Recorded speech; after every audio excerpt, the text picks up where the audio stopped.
motion to open the meeting? Motion. Second, second. All right, all in favor? Aye. All right, the board will move into executive session. The Hendrick-Hudson School District Board of Education will convene for the purpose of collective negotiations under the Taylor Law, medical, financial, credit, or employment history of a particular person or corporation, or matters leading to the appointment or employment history of a particular person or corporation, or matters leading to the appointment or employment or promotion or demotion or discipline or suspension or removal of a particular person or corporation. Can I have a motion to move into exec? Have a second? All in favor? Okay. Good evening. Today is Tuesday, January 17th, and welcome to the Hendrick-Hudson Board of Education meeting. The board has just returned from executive session, and we're going to begin with the Pledge of Allegiance. Pledge allegiance to the flag of the United States of America and to the republic for which it stands, one nation, under God, indivisible, liberty and justice for all. All right, can I have a motion to approve the agenda as stated? Second. All in favor? All right. We are going to start tonight with some awesome recognition. I'd like to invite up Tom Baker, our athletic director. He is here with a number of other really important people to help us recognize Amya Davis. The board and those watching at home and those who are here may know of Amya. She came with her coach and the rest of her team a couple months ago to be recognized as they won the Class B state volleyball tournament. And the accolades continued even after the tournament. So Mr. Baker is here to share some really, really good news and a first for our school district. Yes, well, thank you for having us here tonight. Our guest of honor is going to stay here and just take it all in here, and I'd like to welcome her. Her parents are here, and her sister Shanti. I know her brother would be here, and he's the first one that cheers for her spikes and her kills, but he's at his basketball game across town in Peekskill. So I'd like to welcome all the Davis family. After a very magical year that we finished up at Glens Falls with a state title, as Mr. Hochcarter said, our accolades kept coming in, and a few weeks ago she was named the Low HUD Player of the Year, which was a great accolade. But then I got this email last week at 8 a.m. in the morning and called Coach immediately and said, "Did you get this email?" She said no, and I said, "Amya just got named New York State Gatorade Player of the Year." And if you let that sink in, there are hundreds, maybe thousands of volleyball players across the state. You got recognized as the best. And only 50 student athletes in the entire country get this award.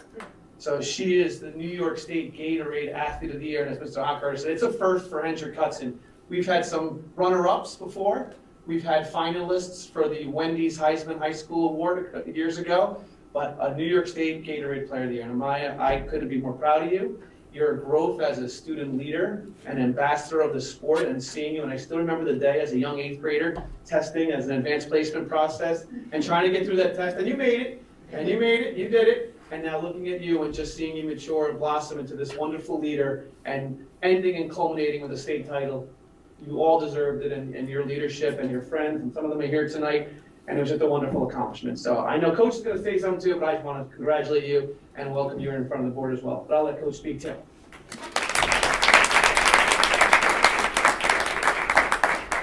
I was really thankful that we're working on our frequent flyer miles here.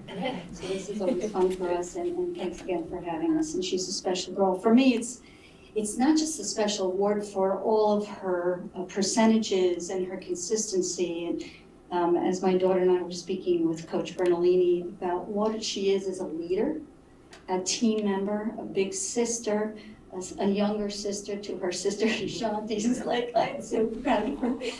Shanti played for us, was a Final Four in 2019. And if you don't have a big sister who started out late, as you recall, I used to make fun of you because you were a little, behind on the court. You stick with it, you persevere, you're going to do well. And who's the little one that's hanging out with you all the time? Oh, that's my baby sister. Well, bring her and your brother, let them come cheer. And before you know it, you're following in her footsteps. And with that comes, more personal training as well from Guy Massey, who's another great coach that you work out with, your parents supporting you, taking you places, the funding, so you can achieve your goals just like they did for Ashanti, and now no pressure with Anthony, too, of course, too. But, it takes the village, as we always say. And for my coaching staff and behalf of your teammates, we're beyond proud of you. Your awards exceed any volleyball player I've ever had. And as Coach mentioned, Mr. Baker mentioned, we have had finalists for this. It's a very extensive forms, I should say, and phone calls and emails. I did get that email. I'm sorry I checked it late. Right. But I'm getting the message from Mr. Baker and Liz videotaping my phone call to you and you screaming. And she was so worried that she screamed too loud because there were other classes in progress. And I was like, go ahead, scream louder, let them know. Joyful, joyful. So, it's a celebration of community effort, as you know, and I know that we expect great things from you, and it doesn't have to be volleyball oriented. Although you're going to Shepherd University in Western Virginia, correct? To pursue also her music and possibly nursing, as Mom is a nurse, we hope. And that doesn't surprise me with your personality. And again, what do we ask of our student athletes and all our students? Be a leader in what you do and do it really well. So on behalf of all of us, we love you. So proud of you.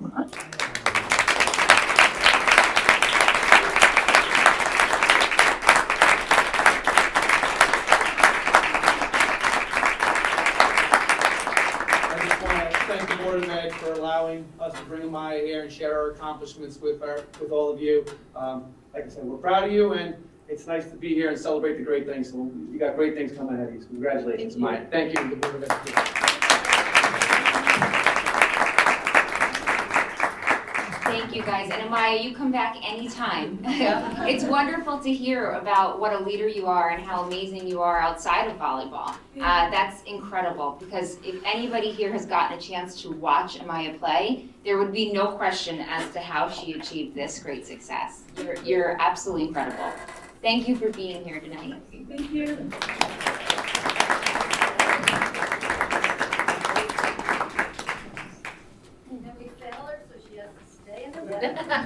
No.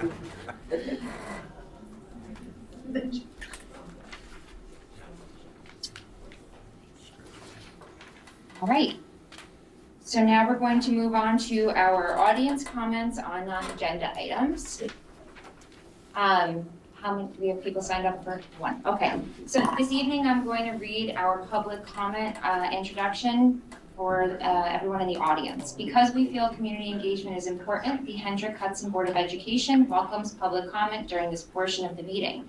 Please note that the public comment period is not designed to be a discussion. The board is here to listen. Please do not expect the board to respond to your concerns and questions this evening. This is because the board trustees and the superintendent take your comments seriously, and we want to have sufficient time to thoughtfully process your comments, to research the issues if need be. To maintain an orderly meeting, the board has allotted 15 minutes for the public comment period, which may be extended by board consensus. Each speaker should sign in, which everyone has already done that. When called, please step up to the podium and begin by stating your name and your affiliation. Letters, petitions, and other written materials should be handed to the district clerk. All comments must be directed to the board. Each speaker is permitted 3 minutes. The board may limit repetitive comments in order to give time to participants wishing to speak on varied topics. Although we do take personnel concerns and individual student matters very seriously, the board is not permitted to address these in open session as per state and federal laws. We ask that you would use the appropriate administrative channels for these. The board expects comments to be made without interference from the audience and in a civil manner. Please remember, if you prefer not to participate in public comment portion of the meeting, written comments to the board are also accepted. So who's our first speaker? First speaker tonight is Lisa Rosen.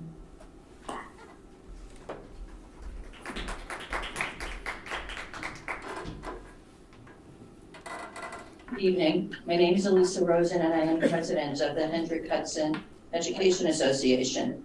I represent Hendrick-Hudson's 250 teachers and related services staff, the district's largest group of professional educators. I'm here tonight to clear up the conversations I have heard regarding the survey that the HHEA conducted to gain information from elementary teachers regarding the reorganization of elementary schools to grade level banding, which was shared with the trustees. As I mentioned in my letter to the trustees, the purpose of the information was to add the observations and viewpoint of professional educators to the reactions from stakeholders that the Board of Education has been gathering publicly, even though the restructuring was only 3 months old. The HHEA polls the membership in this manner whenever we need to gather information to confirm our viewpoint. The HHEA members have had many years of education and experience in the field of education and many years in the classroom with your children. We care so much about our students, we call them our kids. We lose sleep thinking of how to make our classrooms a better place for our kids, academically, emotionally, and socially. We take our work with our kids very seriously, and as I mentioned in another communication, it is important to the HHEA members that the board shows our members that they are valued and that they are heard. 34 elementary HHEA members participated in this survey. Some chose not to because they felt that it was premature to share their viewpoints after only 3 months. Overall, the trend was educators felt that this reorganization had a positive effect on their students.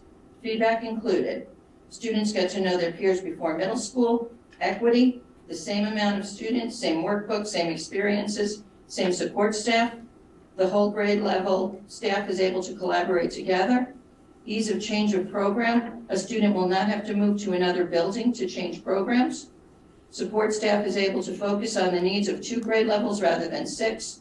We are working on improving pull-out schedules in view of the position that was cut that created some challenges.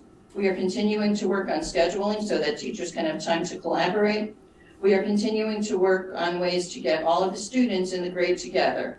Since this is only 4.5 months old, members of the HHEA continue to work with administrators where needed. The HHEA believes that when educators, administrators, and the Board of Education work together, there is no limit to what can be accomplished.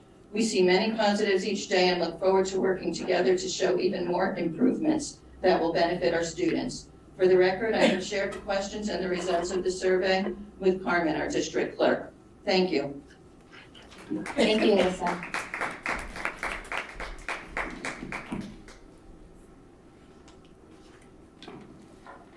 Carmen, that's all that's signed up for that section? Thank you. All right, now we're going to move on to the consent agenda. Can I have a motion to approve the consent agenda, if no one has anything to pull? So moved. Second? All in favor? Aye. Right, you know that we have, gotta get there. Yeah, we have a donation, right? If I need that. Great. The Hendrick Hudson Community Education Foundation has made a donation of $385.95 for the purchase of items relating to the Power of Poetry Outdoors program. Thank you, that's awesome. Can I have a motion to approve the donation? Motion. Second? Second. All in favor? Aye. Great. All right, now we're going to move on to our superintendent's report. We have 2 updates, follow-up items from previous discussions. I'll have Margaret start with PreK.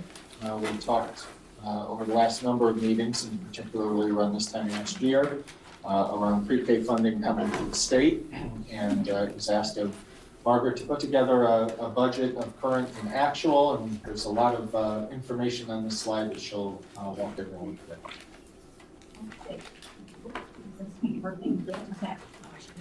Before I start, I was asked a couple of questions at the last board meeting to follow up on. There was a question about attendance. We had some kids transfer out and some kids transfer in. The state reported back to us that they're billed monthly based on attendance. At the end of the program, they do take attendance from both schools, but they felt that there is no penalty attached to a couple of days. In both cases, a student left on a Friday, a new student started on a Monday in one case. In the second case, a student left right before Christmas. The new student started January 3rd when we came back. So there was no lapse, just to get back to you. We also asked a question about the geographical region for collaboration. There is no limit to that except what is rational and reasonable for parents to get to.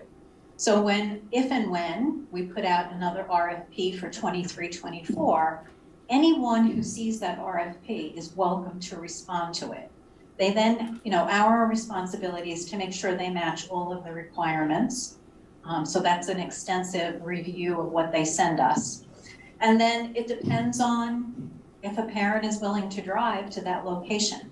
So just as we did with this year, with an in-district and an out-of-district program, parents had a choice to make. And some people opted for the collaborator, and other people opted for district. Other people said, I'll go wherever there's an opening. So it will depend. I mean, we could collaborate with someone in Peekskill and they then might not have a family who would want to drive to that location.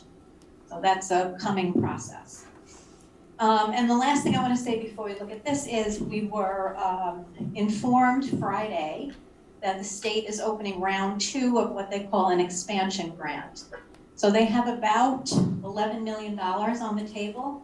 It's a competitive grant, so we will be in the mix with, I'm sure, a whole lot of other school districts. And the proposal from our end is due on February 17th. If we were to be successful, the amount of funding per seat increases from $5,400 to $10,000. So it's not an inconsiderable amount. Per student, per seat. So Lisa, myself, Cindy Kramer, and likely the 2 pre-K teachers will collaborate over the coming days and weeks to put our proposal together and throw our hat in the ring, so to speak. We'll see what happens with that. How fast will they get back to you? Oh, I don't have that information yet, but it's just the beginning of the process. I will keep you updated as we go along. Okay, and then the chart. So the chart that we have in front of us is the proposal for 23-24. And what you see there on the left are the employees, the staff members who are currently in the program and teaching and supporting. On the right are the teachers and the support staff that were hired to replace those folks when they moved out of their position and into UPK. So you see the cost of those 2 teachers, 2 TAs on both sides. Next year, consumables is about $10,000. And you'll see that, it's hard for me to read, I'll get mine here. The total in that new hire side, less the reimbursement for the state next year, they also will allow us to go to 18 students up from 17. So the reimbursement is slightly more. And then the bottom line is the cost for the program and per student what the cost is as well. Questions? So did you get follow-up? Was the increase in funds allocated to UPK for next year, was it both more seats and more money per seat, or you didn't? Well, we don't know the exact amount yet. The first thing I did was I found Governor Hochul's press release just to confirm that her intention is more seats, not more money. So it's very nice to put more money in the pot. And I understand the concern is access. So I appreciate that and I applaud it. But as Joe has said many times, living where we live, the cost of educating students is far more than it is upstate. And so the superintendents in the Lower Hudson region, and I believe Long Island as well, continue to advocate for that cost being increased. Right now, the intention is that there are more seats provided in 23-24. So that's what the additional funding will cover. So this grant that we look to receive could maybe offset that? Possibly. This was it's part 2 of a larger expansion grant that went out, and it usually goes to the bigger cities. So Buffalo, Syracuse, Yonkers get the bigger hit because they have the most need. And if you look at the list of cities, I actually think Peekskill also received additional funding in the first round. So in the second round, we'll see what happens. As I said, it's competitive. We will put together the best application that we can and make the case for what we think we can do. And that's what they're looking for. You ran a program in 22-23 and you said, aha, here are some ideas for 23-24. Put that on paper and share it with us. And do you know teacher 3 and teacher 4, what step were they hired? I don't know off the top of my head, remember what, I know who they are, but I didn't look to see what step.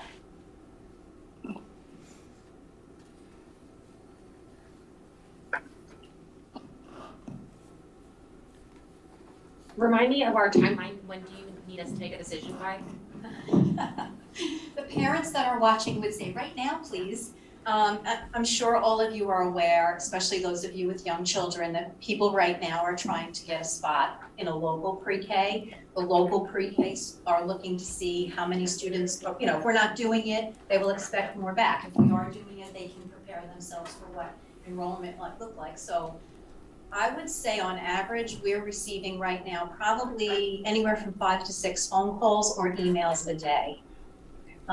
With, when will we know? And I invited all of them up to this morning to watch the board meeting tonight, to continue to look at the website, and to continue to feel free to reach out to us by email or by telephone. How long is the RFP process? You can make it as long as you want. Last time we did it, it was over the summer, so we asked for a quick turnaround, and I think we did, Carmen, 2 weeks, I think, I remember. We can make it 2 weeks, we can make it a month. Is there any harm to starting the RFP now? I would say no. And we have a document that we would basically just need to tweak a bit with the attorneys and then get it out the door.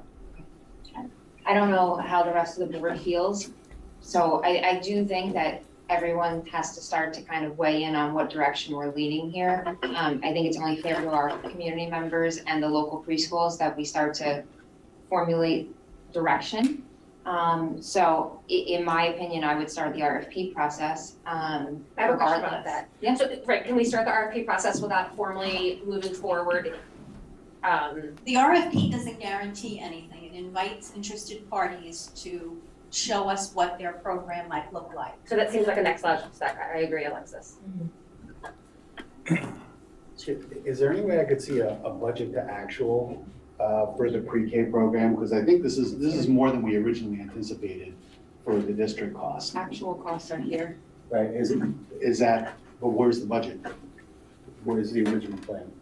The left side are the actual costs. Right, the actual cost, so where's the original budget that we planned on for this?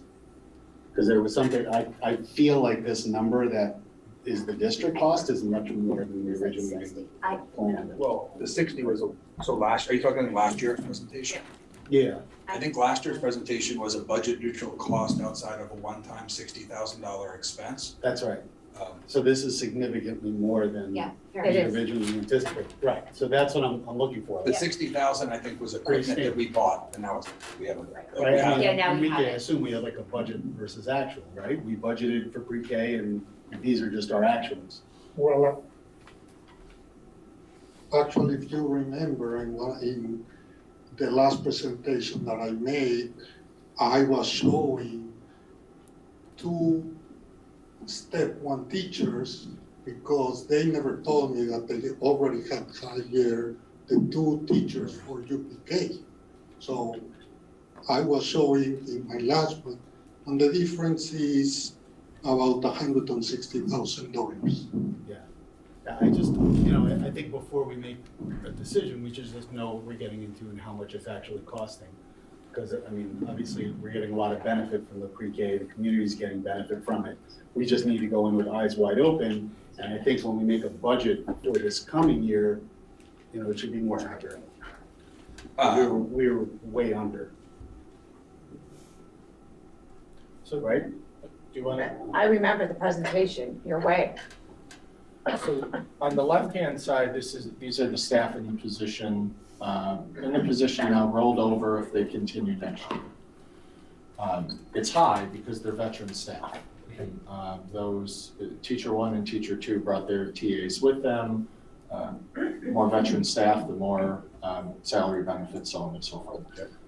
We had to replace them because they left a vacant position in their elementary school. And those are the 4 positions on the right. So it's a matter of what funding source we use to pay them. So while the 194 certainly isn't covering the staff in the classrooms on the left, the 194 covers all but 134 of the replacement folks. So had we hired just less veteran staff, we would have been closer to using more of the grant to cover the cost. What happens is they swap silos.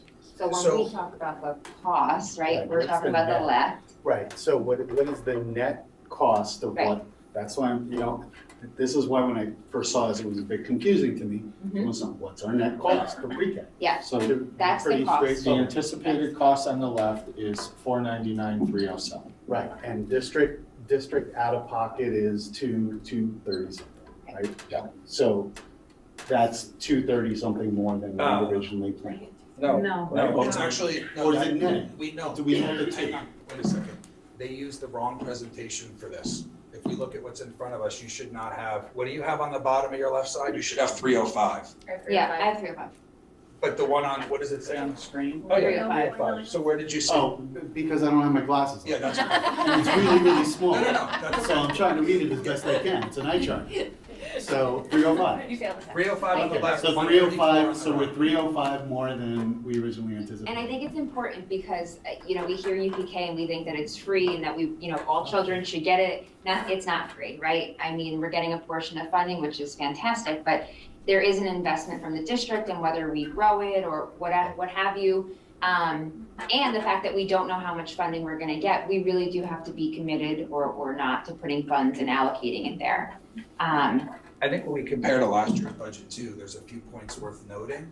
In this budget, we get $10,800 additional dollars because they're funding 36 seats, not 34. Last year was 34 seats, so the cost to us for last year would be whatever the difference in cost to the employee is with less that amount from here, right? Because they didn't make the same this year as we project next year with their step or their 2% increase or whatever. But we also didn't receive $10,800 that's represented here because we only have 34 seats, not 36. And last year, I think we presented as the TAs as being no additional cost, but we hired a bunch this year, so we couldn't borrow them from the budget because we still replaced them, which was not the way that we understood it when it was voted on as a net neutral. I think that's to answer some of your questions where the discrepancies came from. I thought we were supposed to be funded, I thought they increased it to 54, didn't they? Wasn't there was an increase from 5,400 per seat. per seat up, that was like 50 seats that they went up to, didn't they? Oh, we could have taken more children, we just We didn't just have didn't any have place to any put them, right? Okay, We got it. only had one collaborator and they could only take X amount of seats. Okay, So, and we yes, have the two classes of 17. correct. And then I, Okay. you sure? Yeah. So I have a question about that $11 million on that, the grant. So that's 1,100 seats, right, divided 10,000, right? How many in-house pre-K seats are there in New York State? I have no idea. I think it'd be important to get an idea what our likelihood of winning is, especially if it's gonna go to city districts predominantly, whether Well, it that's. can't go to anybody who already was allocated in the first round. So they're done, they're off the table. So, Well, there's also a big More than question, big. is this a perpetual funding or is this a one? So they do say that if you are granted, and it's $10,000 per student, that is your reimbursement. So that's perpetual. Yes, it's So not, going oh, forward. 1 year now, too bad. Good, okay. Exactly. So if we get it, that's really good. yeah, because then you're neutral, right? Yeah. So then the next question that I have is, when they do to determine the number of seats, that $11 million, is that in addition? Because if we're already gonna get 5,400, then really that means that it would be funding an additional 4,000 and change, which really opens it up to almost 2,300 or 2,400 additional seats that they're gonna, because if they're funding you 10,000 and then the money you get goes away, then there's only 1,100 new seats in all the No, they state. take you to 10,000, so they're giving you 46 more. So then there's In the 2,300 expansion. seats or whatever the number is, I don't remember it. But, so there's 2,300 seats in the state that will become available for this bonus. I think it's important to know what our, what our chances are. If there's, Who are we in yeah, next? are there 10,000 kids in New York State that And are they getting may, those seats? they may or may not, can certainly ask, so they always, when there's a competitive grant process, there's always a window open for questions. I could certainly ask that, they could probably tell you when the window closes, how many districts applied competitively, so. And then is the grant also only for in-house UPK seats? No, Or it will also be for collaborator seats? Oh, so I think that's important because that also reduces our likelihood of being granted one of those seats, because that means there's only 2,300 seats of every single UPK kid, whether they go to a collaborator or not. So that means we're also going to be competing against a collaborator. I don't know that they necessarily, though, are looking at the number of seats that they would be giving you as opposed to just the district proposals that they put forward. Yeah, but I'm saying there's only 20, if they're paying the delta, right, there's only 2,300 seats that you can get when you take $4,600 or whatever and divide it into 11 million, right? Yeah, we should not be, we should be making a decision paying the Based full on amount. It's something that's not like, I was trying to figure out what our likelihood of getting. If a grant comes through, then that's great, but I have a it feeling is that it's. a nice process to go through, but we may be, fighting an uphill battle based on our demographics or what have you. No, I agree, it should be based on this money, and if we are lucky enough to be part of that, good for us. I just wanted to ask, I mean, I really think that UPK is an extremely important program. But last year I asked if we had just gone with collaborators and not done it in-house, would it have been this costly to the district? Well, no, because we wouldn't have staffed it, it would have been outside. But now, if you think about what we ended up with only one potential collaborator, it But would. we didn't go outside the district No, for we did not collaborators. go outside. And again, I'm happy to do that, I just don't know how realistic it is to expect a parent, because there's no transportation, to drive their student to Let's say wherever. Peekskill.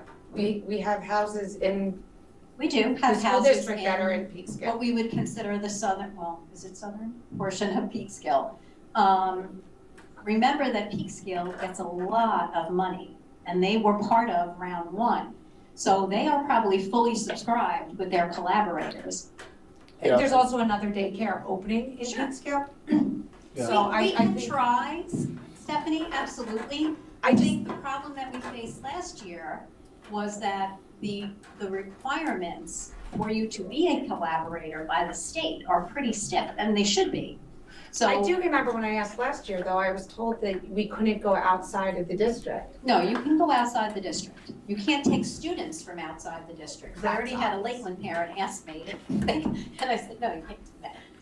And I hear what Stephanie's saying, if we are either a little more aggressive or we find some different collaborators, we can educate more of our pre-K students, even though they may be going to a program outside the district. It would be more cost effective, more bodies, more children having a 4-year-old experience, and less out of pocket on our end. Sure. Okay. Thank you. Okay, the next update is Ilio is with us to discuss some potential transportation initiatives. We've been having conversations at the board table and internally about what some recommendations might be to change the rider and the family experience. And so she's going to get into some proposals that might be palatable for the rest of this school year or to consider for next year. Good evening, everybody. So I basically tried to put together a timeline. Enrique and I worked on this together. And so we just want to make sure that everybody is familiar as to, how we got to where we are. Okay, so this started probably, I don't know, probably almost 2 years ago. The superintendent came to me, we hired a collaborator, a contractor who is Larry Lee Fiber from Fiber Fundamentals, with a plan to develop new routes had the district gone to grade banding to the Princeton plan.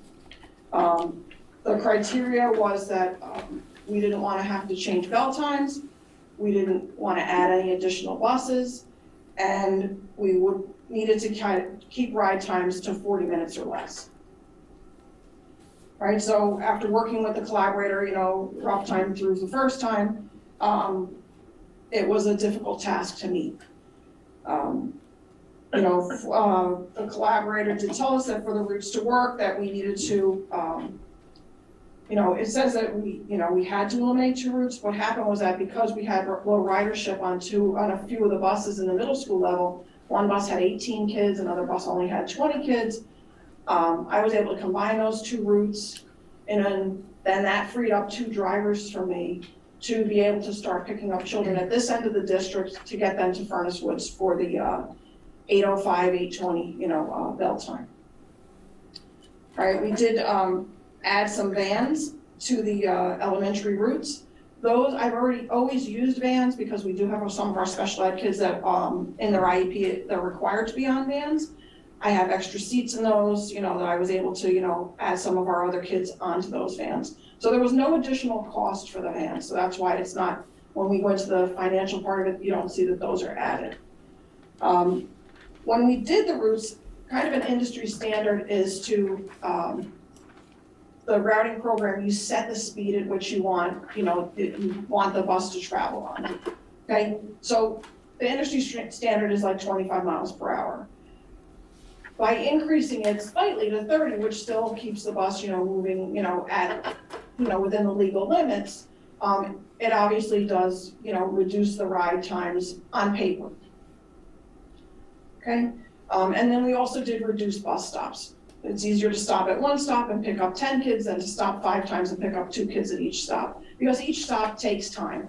The routing program also allots you a certain number of seconds per student to load.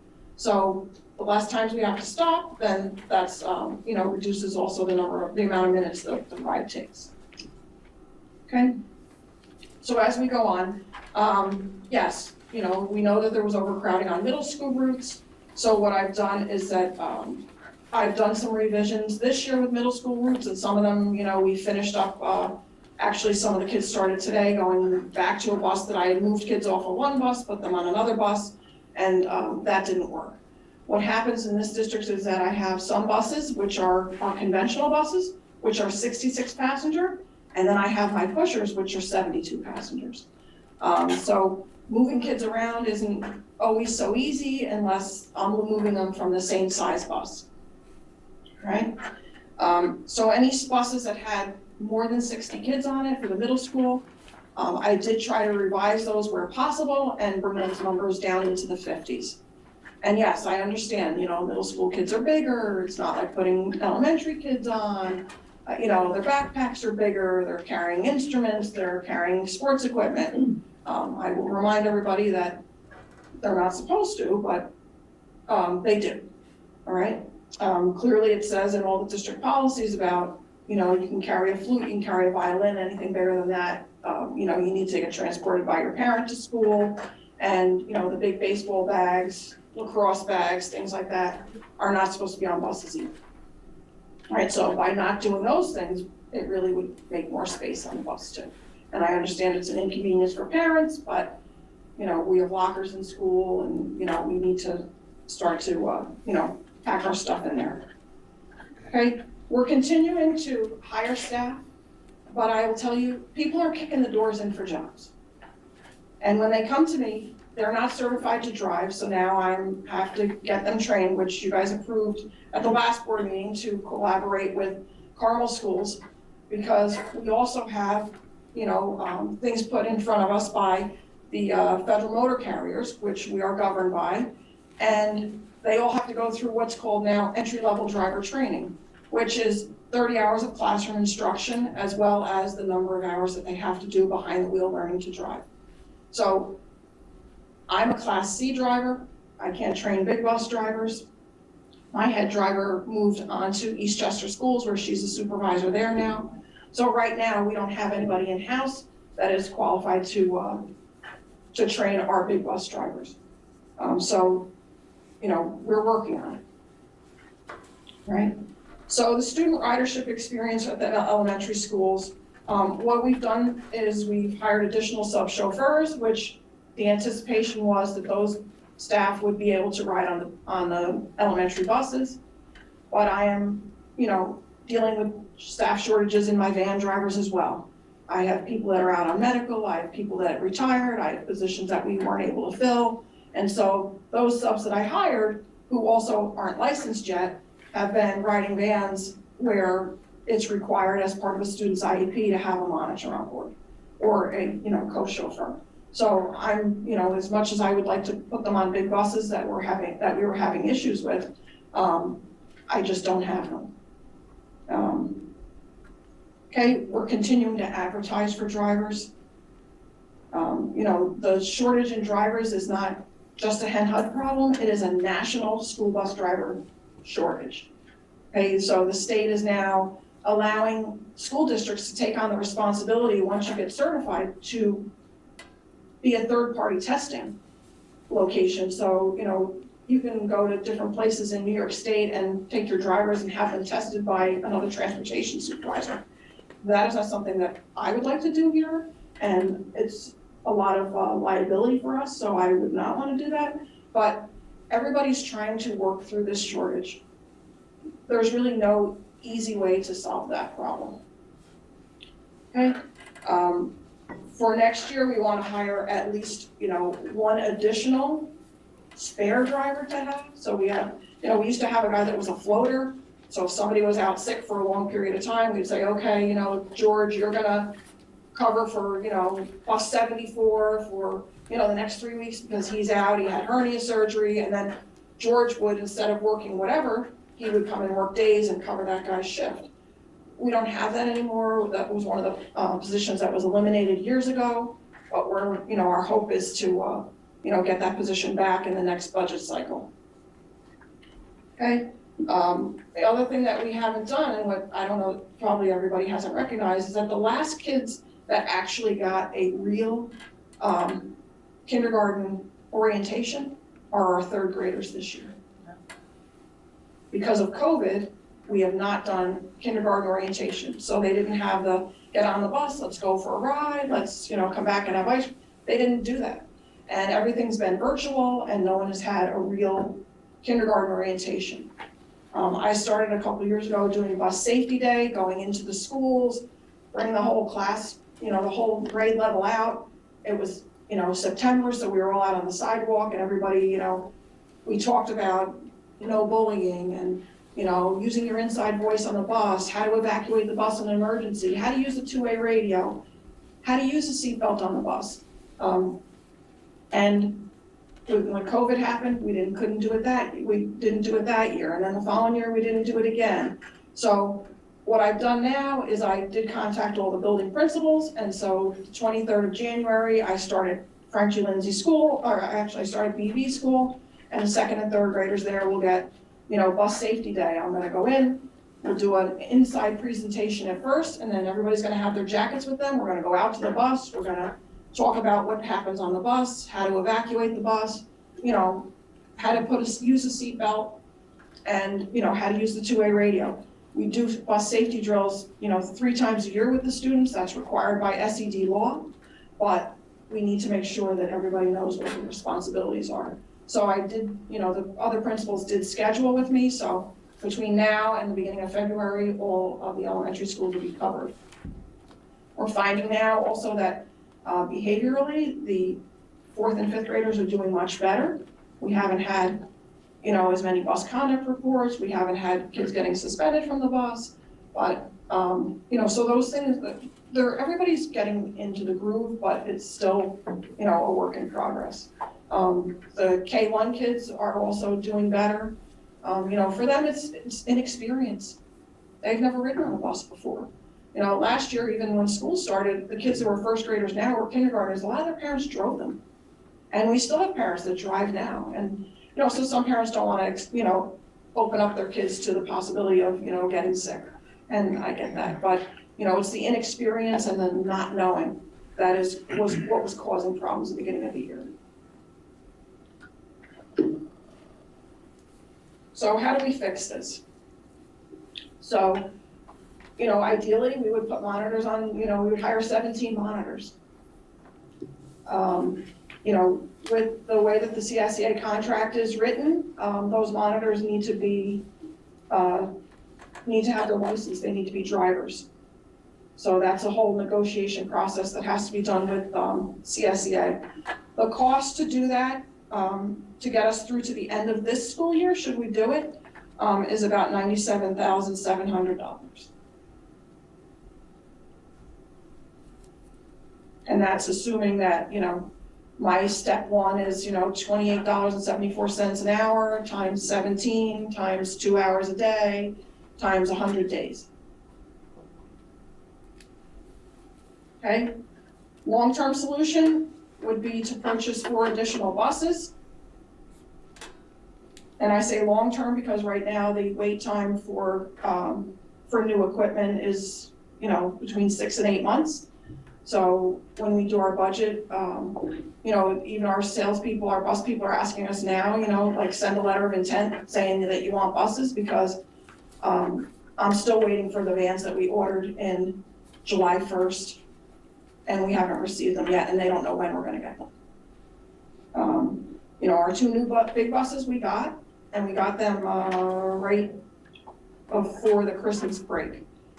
So those are just, you know, those are in service now. With those 4 additional buses, I'd like to hire 4 additional drivers. And then next year it would be to hire 21 monitors. So this year it's 17, but next year it would be 21, because we'd have to make up for the 4 additional buses. And then I would be able to add another bus for at least 1 more bus to Furnace Woods in the afternoon and morning for arrival and dismissal, and then also to BV, 1 to BV and 1 to Frenchie Lindsay. Right now, what I did do at Frenchie and BV is I did add a bus to each of those schools, and I split the runs that go out to Furnace Woods, which is our furthest part of the district. So those kids basically get on a bus at Frenchie or BV, depending on which school they're attending, and they have express service out to Furnace Woods area in order to start being dropped, rather than going on a tour of the district to get home.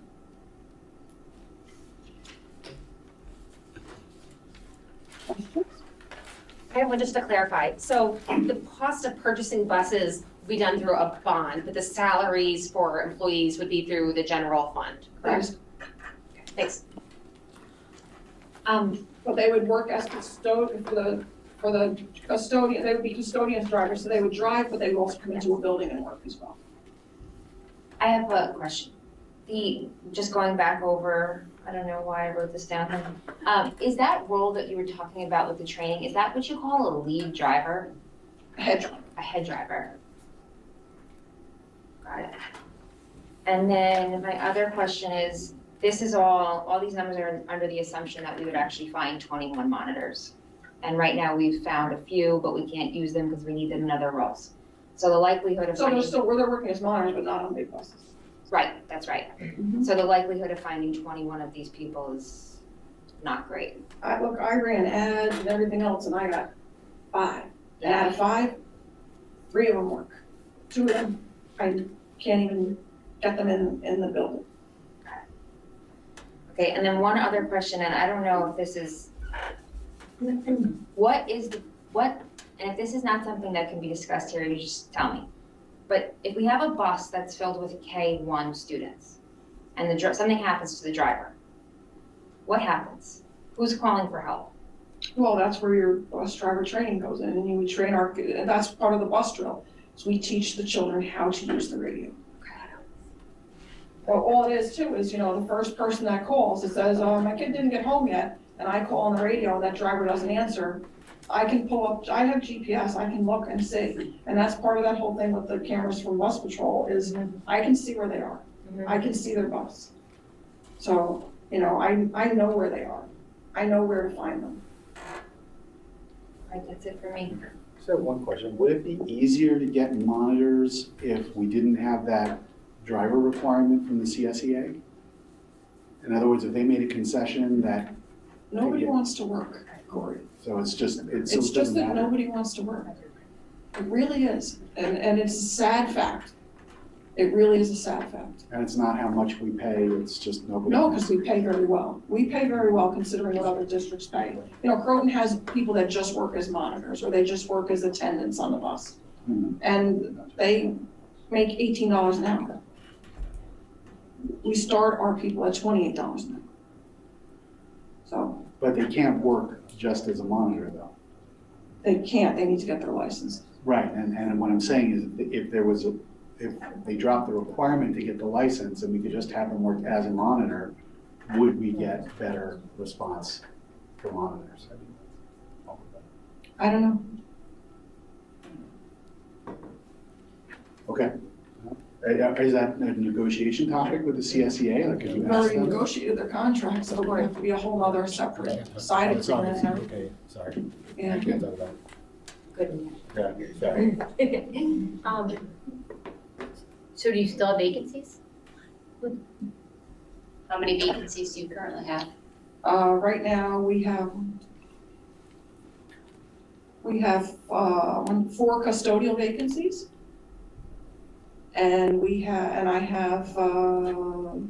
somebody just retired on the 9th of January, but I'm gonna fill that vacancy next week. But that means one of my subs is not gonna be a sub anymore, now he's gonna be a regular driver. So, How many subs do you have? 6.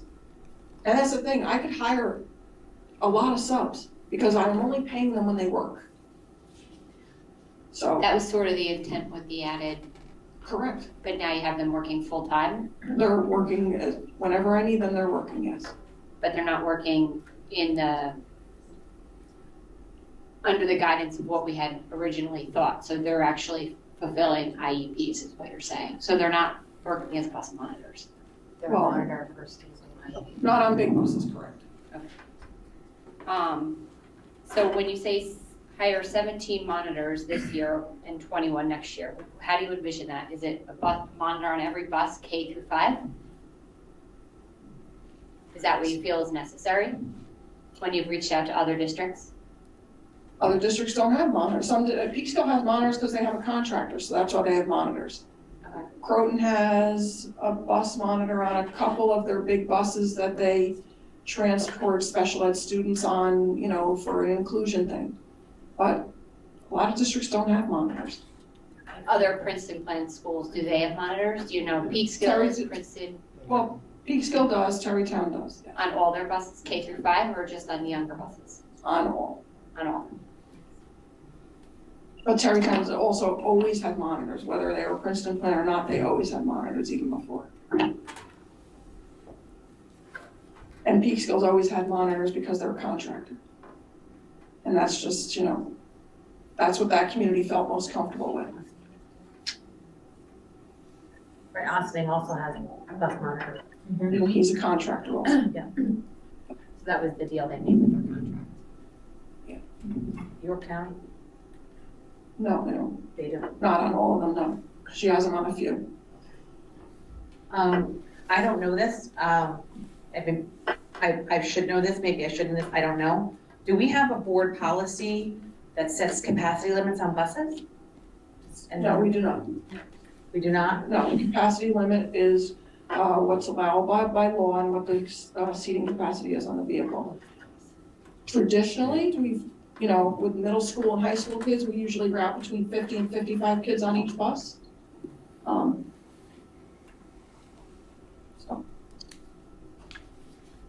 Liz, can you go back to the slide with the drive times? Where it was, I think it was 25 to 30. This, Yeah, that one. adjust the average traveling speed for buses. That's only in the routing program, it's not actually what the buses are traveling. But why did we do that in the routing program then?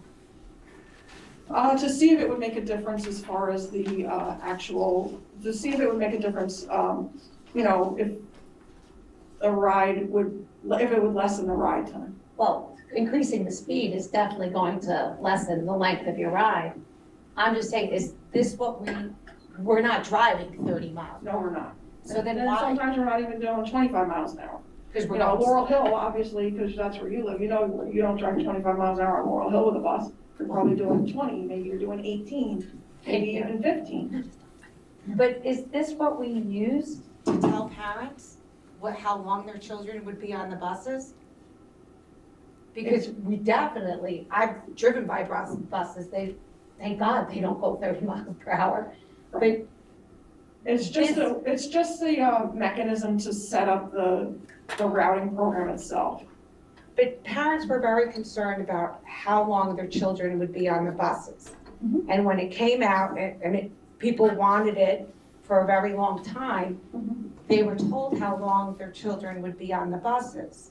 So if you're using this to tell me how long my child's on the bus, it's gonna be a shorter amount of time versus the actual time they're really on the bus. So I feel like this is not saying that you meant to do this, but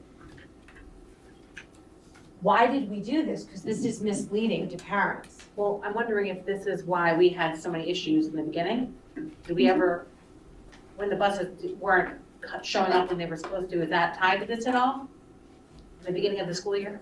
Well, yeah, of course, because we're not traveling at 30 miles an hour, we're traveling at, between 20 and 25 miles an hour, so it's gonna make the ride longer. I mean, How are we not gonna have this happen next year? I don't know, but how do we act surprised when parents showed up upset about their kid on a bus for an hour and have the ability to look them in the face and say, geez, I don't know why that's happening. Well, apparently, because think about this too. The bus goes up to 30, not in Peekskill, because the speed limit in the city of Peekskill is 25. But that's also the rate of speed of the bus. The bus doesn't go from 0 to 25 the second the doors are closed, right? They're not exactly accelerating at a high rate of speed, so they're gonna take a while to get to 25 miles an hour. And then they stop again. And then they stop. So I can't even imagine, 25 sounds like a fairly aggressive number when you think about how a bus travels from stop A to stop B. I would highly doubt that they would even go 25 miles an hour if you were to take the average rate of speed from stop A to stop B. I find that hard to imagine when they're slowing down as they approach pretty drastically, because naturally they can't pound the brakes when they get to the stop, which also means they're gonna take time to build up. I'm a little bit, I would like to have a longer discussion about this 25 to 30, who made the call, why we made the call. Is that what let us advertise to parents that there's gonna be no bus time over 35 minutes? Because that's what we told people, and it didn't happen. 35 is 40 minutes. 40 minutes, but we didn't even get that done, and this is apparently why. I feel like parents were kind of made to believe they were crazy and that everybody's life was turned upside down as a result of this. And best practice, does anyone in Westchester use 30 miles an hour as their average rate of speed when they do their bus program? The industry standard is 25 miles an hour. So why did we use 30? I asked the consultant that question, and when was it? It was 2019, when we were working with him on the concepts. I had asked with a couple caveats. One, well, I'll use these 3 bullets up front, up top. No change in bell time, no additional buses, no ride time over 40 minutes. The no change in bell time was a result of we had tried to change the Furnace Woods bell time at one point in 2014 or 15, and for a more efficient transportation model, and that was met with a lot of resistance. Obviously, no additional buses and no ride time over 40 minutes, because our longest ride in the non-Princeton plan was around 40 minutes. My question to the consultant was exactly that. I was the one who asked the question about miles per hour. That was my inquiry.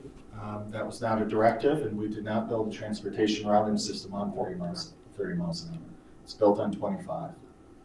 So then, She's saying that we did tell parents, that we did put this in to figure it out. It's my, well, then correct me. We built a routing software and bus stops on 25 or 30 miles an hour, because my conversation with the consultant around 30 miles an hour was a while ago. When we got the routes handed to us in July, they were at 25 miles an hour, and there were some routes that were like 47 and 51 minutes. And the first set of, we published some draft routes back in the spring, right? Late winter, about a year ago. Yeah. And those were at 25. Right. And then when we talked with him, I think beginning of July, the routes were long, and so the discussion was had as to whether we would adjust the speed at which the buses were going to travel. so when we told people in the program, when we told people 40 miles an hour, 40-minute ride times, that was when we were using the 30 mile an hour number, because, is that correct? Okay, so we used talking points to sell a program that How are we going wasn't realistic. how are we going to move forward? I mean, obviously, transportation's our biggest. We have 4 or 5 key main issues for parents and students right now that we've identified. Transportation seems to be the biggest. So we see the numbers, right? We are also seeing that the conclusion was this was not possible in the first place, which is it's not gonna be nice. How are we gonna make sure this doesn't happen in September? I That's mean, why- you're gonna add we have to approve 4 additional buses at a cost of $800,000. With the hope we have monitors. The buses are gonna depreciate faster, because we're riding more miles. And is that gonna adjust does that solve the long ride time issues? Because Yes, because I would add buses to every school, and so you're gonna reduce the number of kids on each bus. so it won't be, because I think our goal is 35 to 40 minutes when we discussed Princeton plan originally. That was the our max, because I think our max before was 40 minutes prior to that. Where are we, I guess what I'm gonna ask you, and you might not be able to answer this now, is what's our longest ride now for a student? And what's our average ride time across the district currently versus? Actually, what's our highest and what's our lowest? I think that's. Yeah, highest and lowest, but, That's for median. and yeah, median, yes, Sorry. yes. That way we wanna make sure that even if we add these 4 buses, before I think we move forward with adding any of this, we have to make sure that it's actually gonna solve the issue. Well, And I think that the other problem is too, is that, when I received the routes and I looked at the routes and I saw them, you know, we have kids getting on buses at BB school and even here at, you know, at Frankie Lindsay, and they're going on a tour of the district to get home. So that's why, like I said to you, I put the kids, you know, I took 1 bus to BB and 1 bus to Frankie Lindsay, and the kids that live out in the Furnace Woods area, I put those kids on a bus, you know, like 2 separate buses, but they get expressed out there. So they're not stopping all through Montrose and Croton and Kruger's to get to Furnace. Now they're expressing out there. So now where their ride time was 47 minutes, I have 1 kid who lives at the top of Red Oak Lane. She was originally going to be 51 minutes for her. Now those kids are getting expressed out to that area and they're on the bus for 25 minutes, dropping kids off along the way, but in the Furnace Woods area. Right. So I'd like to to also. really do it, you know, I think more efficiently would be, and I talked to my secretary about this, because Kathy does 99.9% of the routing for me, is why can't we just, you know, centralize, you know, we can regionalize the transportation. So if I have kids that, from BB school that are in Verplank and Buchanan, or Verplank and Peekskill, put those kids on a bus and say, the kids in Verplank don't need to be on the bus with kids that live out in the woods and kids that live in Croton, and, you know, let's, you know, regionalize the transportation routes based on where the students live. And I think that that's a more efficient way to do it. You're still gonna get your state aid, because you have kids that live 1.5 miles from the school. Wait, are you saying we routed things for state aid? I'm not saying that. I'm not saying that.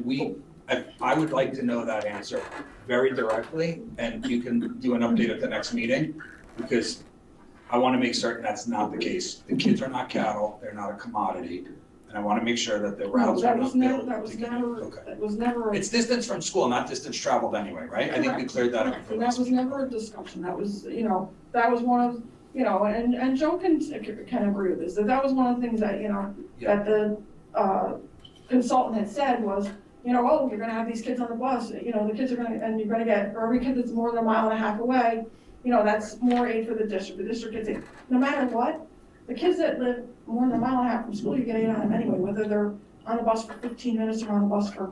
So why wasn't it regionalized to begin with? Right, it seems like it would have been the best case scenario because. This was how the consultant put it together, so.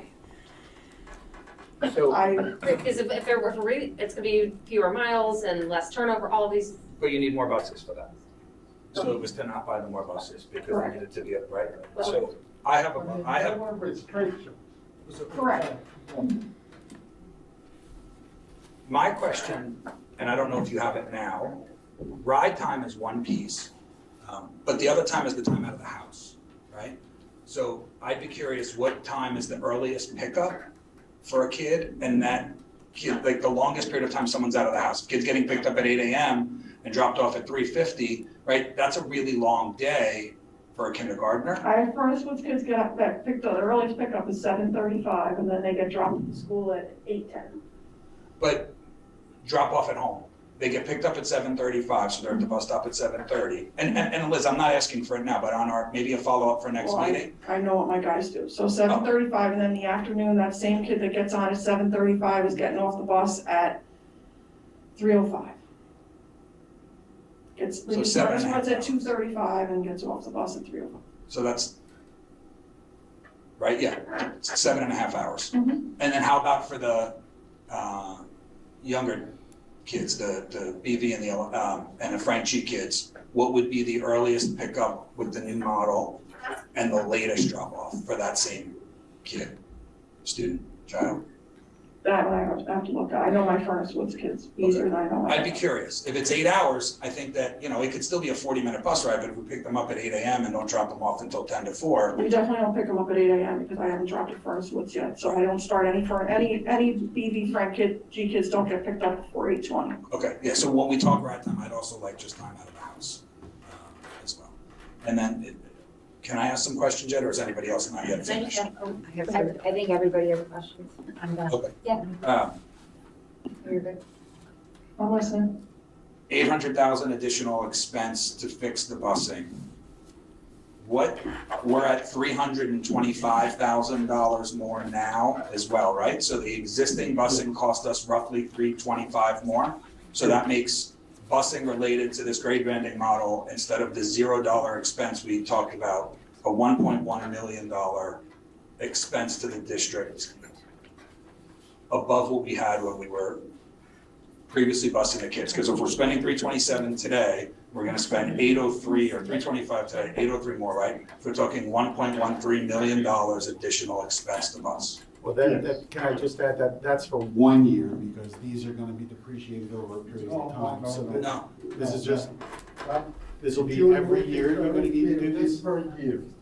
This is per year, you're gonna have to hire 4 additional drivers every year and 21 monitors every year? yeah, you have to pay them every year. Okay, so all right, so then the buses, you have to buy 4 more buses every year? 4 buses at $180,000 per bus, and we pay them over 5 years. So he's saying it per year.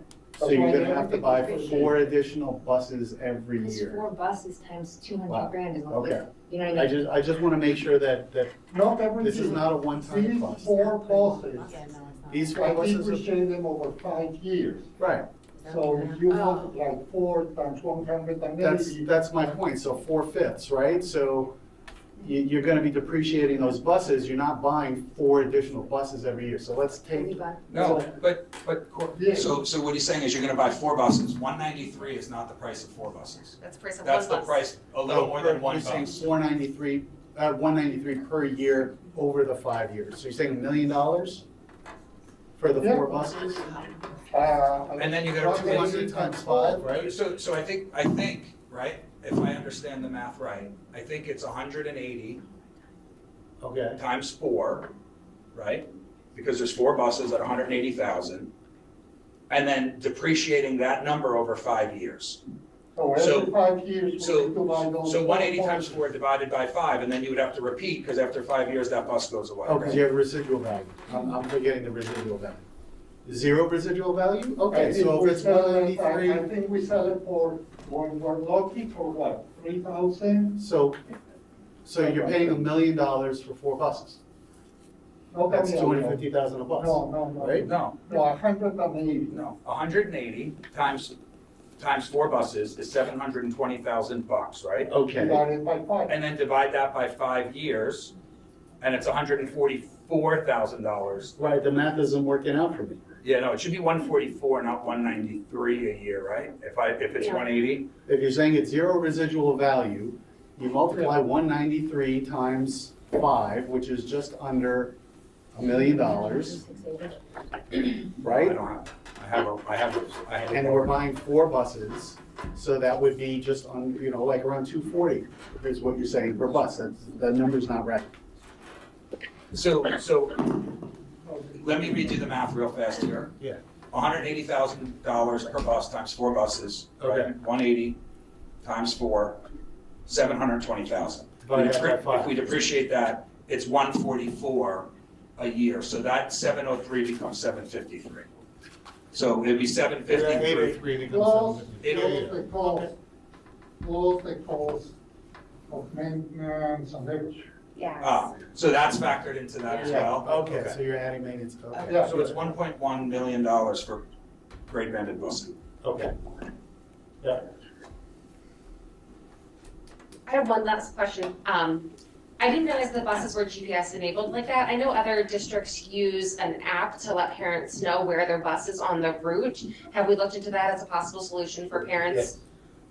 We have, and honestly, I mean, I know that it's a convenience for parents, but it is a transportation nightmare.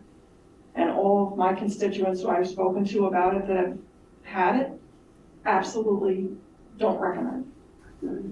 This is just a fault in the, it's just not, maybe in the future, the technology will be there, is that what you're saying? It's just not there yet, or? It increases the number of phone calls that come into transportation, and if the bus goes off the route, then it's, why is my kid's bus going in this direction?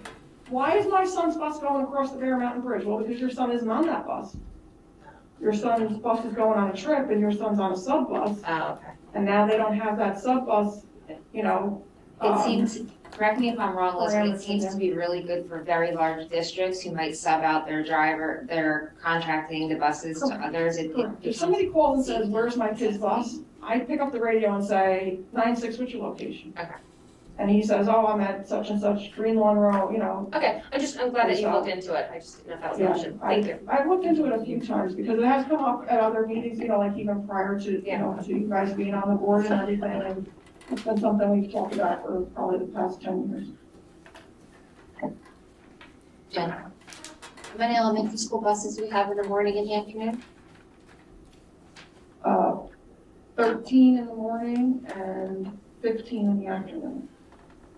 Difference because Difference because we split the routes. yeah, I added, it would have been 13 and 13, 13 in the morning, 13 in the afternoon, but then I added a bus to each of those schools in the Okay. afternoon. And so the increase with 4 buses would be one in each elementary school plus middle school, is that what you're saying, the 4 added buses that you're? So I think one of the long-term solutions also was that I'd like to put the 2 buses back at the middle school for morning and afternoon, which would then, is gonna require us to adjust, bell times. And so the regionalization that you spoke about, you could only do that with more buses, or you have been doing that now? No, it hasn't been done now. Can you do it with the buses you have? Is that an option? Would that do anything? Or 1 bus or 2 buses? I'm just asking. Or you can only do it with 4? It's 4 the magic number. I think that 4 is really ideally, in order to, you know, give everybody the similar ride times. I think that that's really the best way to go. Oh, Liz, would we be getting back, I'm sorry, would we be getting back our experience in terms of bus stops, or would we still be having these big gang bus stops? We still would have to maintain gang stops. Even with this additional expense? Yeah. I have a quick question. We talked about bell times. Would a later high school bell time help out? I mean, I'm gonna bring this up, right? I think, you know, would that help at all? Later bell time would only make more of a problem for me. No? Okay. You kids are gonna have bus at 7:25 to go to the tech center. How are they gonna get to school? I'm just saying, there's a lot of science behind high school kids starting later.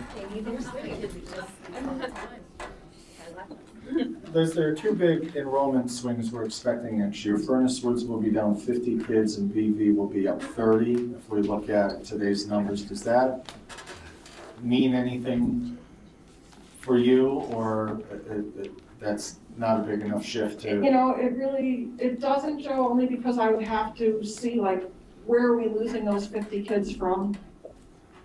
You know, because 50 kids really technically is a bus, but is it really because, you know, is it 50 kids all over the district, or is it 50 kids really from one, you know, a couple of locations? It really depends on where those 50 are coming from. And we're adding, if we add 30 more at BV, that may impact as well, but maybe not as much Maybe not as If much I'm as able they're to on the add same. Yeah, if I'm able to add the bus, yeah, they're on the same bus, but if So- I'm able to add the buses for next year. But, and then also we could factor in that those kids are going to Blue Mountain, so it's just a Shifting, wave, we're it's just shifting shifting, right, so you'll have to need somewhere. So where those 50 are gonna be. Yeah, they're not leaving the Be district, busing. they're just. So that's another bus at the middle, so that's why I said I'd like to put those 2 buses back at the middle school morning and afternoon, next year. But that means that, the board's gonna have to look at bell times and make changes for that to work. And we have those buses, we just would need more drivers. No, we have the drivers for them too. Oh, you do? Yeah.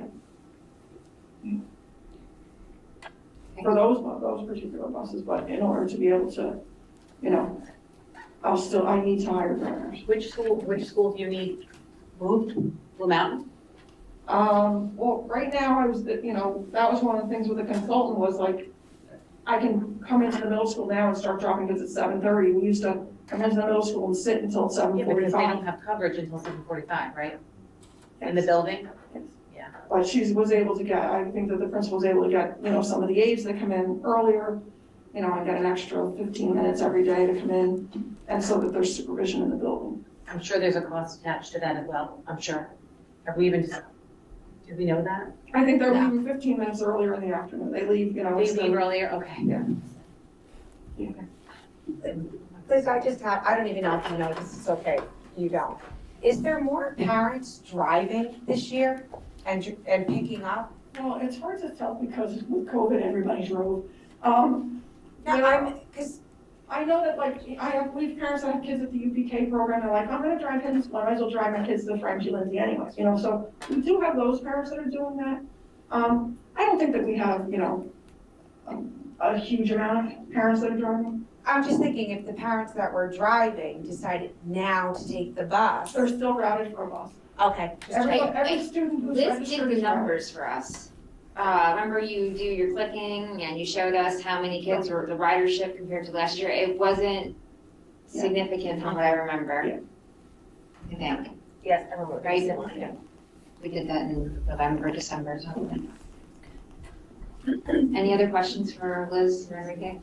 All right. No, that's great. Thank you. Thank you, Liz. All right, food for thought.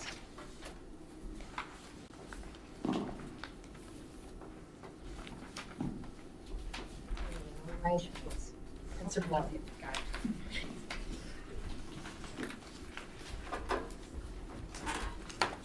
Is that you, Joe? Yes. I'm going to provide the board and the community with some data with regards to our grade banding and some scenarios if we were to not grade band next year. So we have published a lot of this data, some very, very publicly. It's all publicly available in one way or another, but we wanted to package it in a more concise way. So I'm going to walk through some of our demographics, some of our shifts over the last decade, and then talk about what a K through 5 school system would look like based on some staffing and class size patterns. So our first one is our demographic enrollment data. This chart goes back 10 years. You really have to zoom in to look at it, but it identifies some significant shifts in our community. These categories along the top are categories that the state education department asks us to report on. And in fact, we don't even report on them. The state education department goes in and takes this data from us. This is on Beds Day, which is a designated day in each early October. Basic Educational Data System Reporting Day. So you'll see that we were a district of over 2,500 students 11 years ago. We're hovering around just under 2,200 now. You'll see the demographic makeup of our community. The most significant increases are with students who are Hispanic. We have more students, a 5% increase of students with disabilities, and our economically disadvantaged population has gone from 17 to 31%. So that's a district look. What we did was we broke it down over the last 5 years by school. So Buchanan Verplank, you'll see what their enrollment looked like, and I'll caveat this by saying that the absolute last row is current, their current enrollment. So the first 6 are in grade banded, and the last one is, or I'm sorry, the first 6 are in the traditional K-5 setting, and the last row is in the grade banded model. So you'll see some big shifts between those last two rows. But BV historically around 300 students. You can see over time they got a little bit smaller. Economically disadvantaged held, if not some of those students, as that population shifted a little bit. E&L stayed pretty consistent, slight increase for students with disabilities, but you can read the chart. I don't need to read it for you. Frank G. Lindsay, same thing. Started 2016-17 with just under 400 students, currently housing all of the K and 1, as well as 34 pre-K students. You'll see what their demographics are now. That data, just so you know, does not include pre-K for this purpose. But you'll see Frank G. Lindsay was growing, almost at 420 students, and you can see what their demographic shifts have been as well over that time. Then the last of the elementary schools is Furnace Woods. Furnace Woods has always, well, for the last number of years, hovered somewhere in the low to mid 200s, and then you see them this year with 365. So you can see their demographic shifts over time, even while they were a K-5 elementary school, appreciable increase in students that were Hispanic, smaller population increase of students, economically disadvantaged students, and one of the reasons for the large spike of students with disabilities is we moved our ABC programs there for that 1 year. So that is sort of a district-wide program that is housed, and the data is pulled from Furnace Woods. So this last little chart in the bottom left is sort of where we are now with the grade banded model. So you'll see there's those data points are pretty close, with the exception of students with disabilities, but everyone is hovering around each other. Last year, it was around this time last year, the board at the time reduced the class caps in kindergarten. We have a Board of Education policy with some language around it that if classrooms in an elementary school break those numbers on the left, we have some decisions to make. The board reduced those class sizes last year. They wanted to ease into non-COVID instruction and also ease into the grade banding model. So we changed the caps, which means we carried a few more elementary teachers this year than we had anticipated.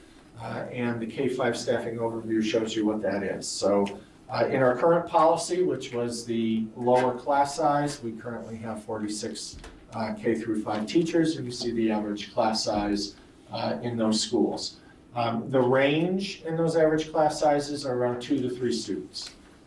So when you see an average of 22, well, that 22, I shouldn't have said that, it is at 22. But there is not a range of greater than 3 students. Had we gone to our class size or class cap size, that's where it says board policy, we would have needed 42 teachers, and you would have seen the average class size increase. So there's a appreciable increase in some. There's in fact no increase in 3rd grade or kindergarten. So then we build a school if it were this year and we did not adopt grade banding. So what we did is we took all of the students K-5 and we put them back into their home school as though they never left. And these enrollment and class sizes are based on today's class caps. So you'll see at BV, you'll see an average class size all the way through by grade level, Frank G. and Furnace Woods. You'll see some pretty big discrepancies in some. One of the, I guess, frustrations that we had talked about, if you look at 3rd grade at Furnace Woods, our class cap is 24. I'm sorry, we have 24 students enrolled. And because the class cap is 20, we would need to split that section and have 12. So you get into some pretty significant variances when you look at this model and bring students out of the grade banded and back.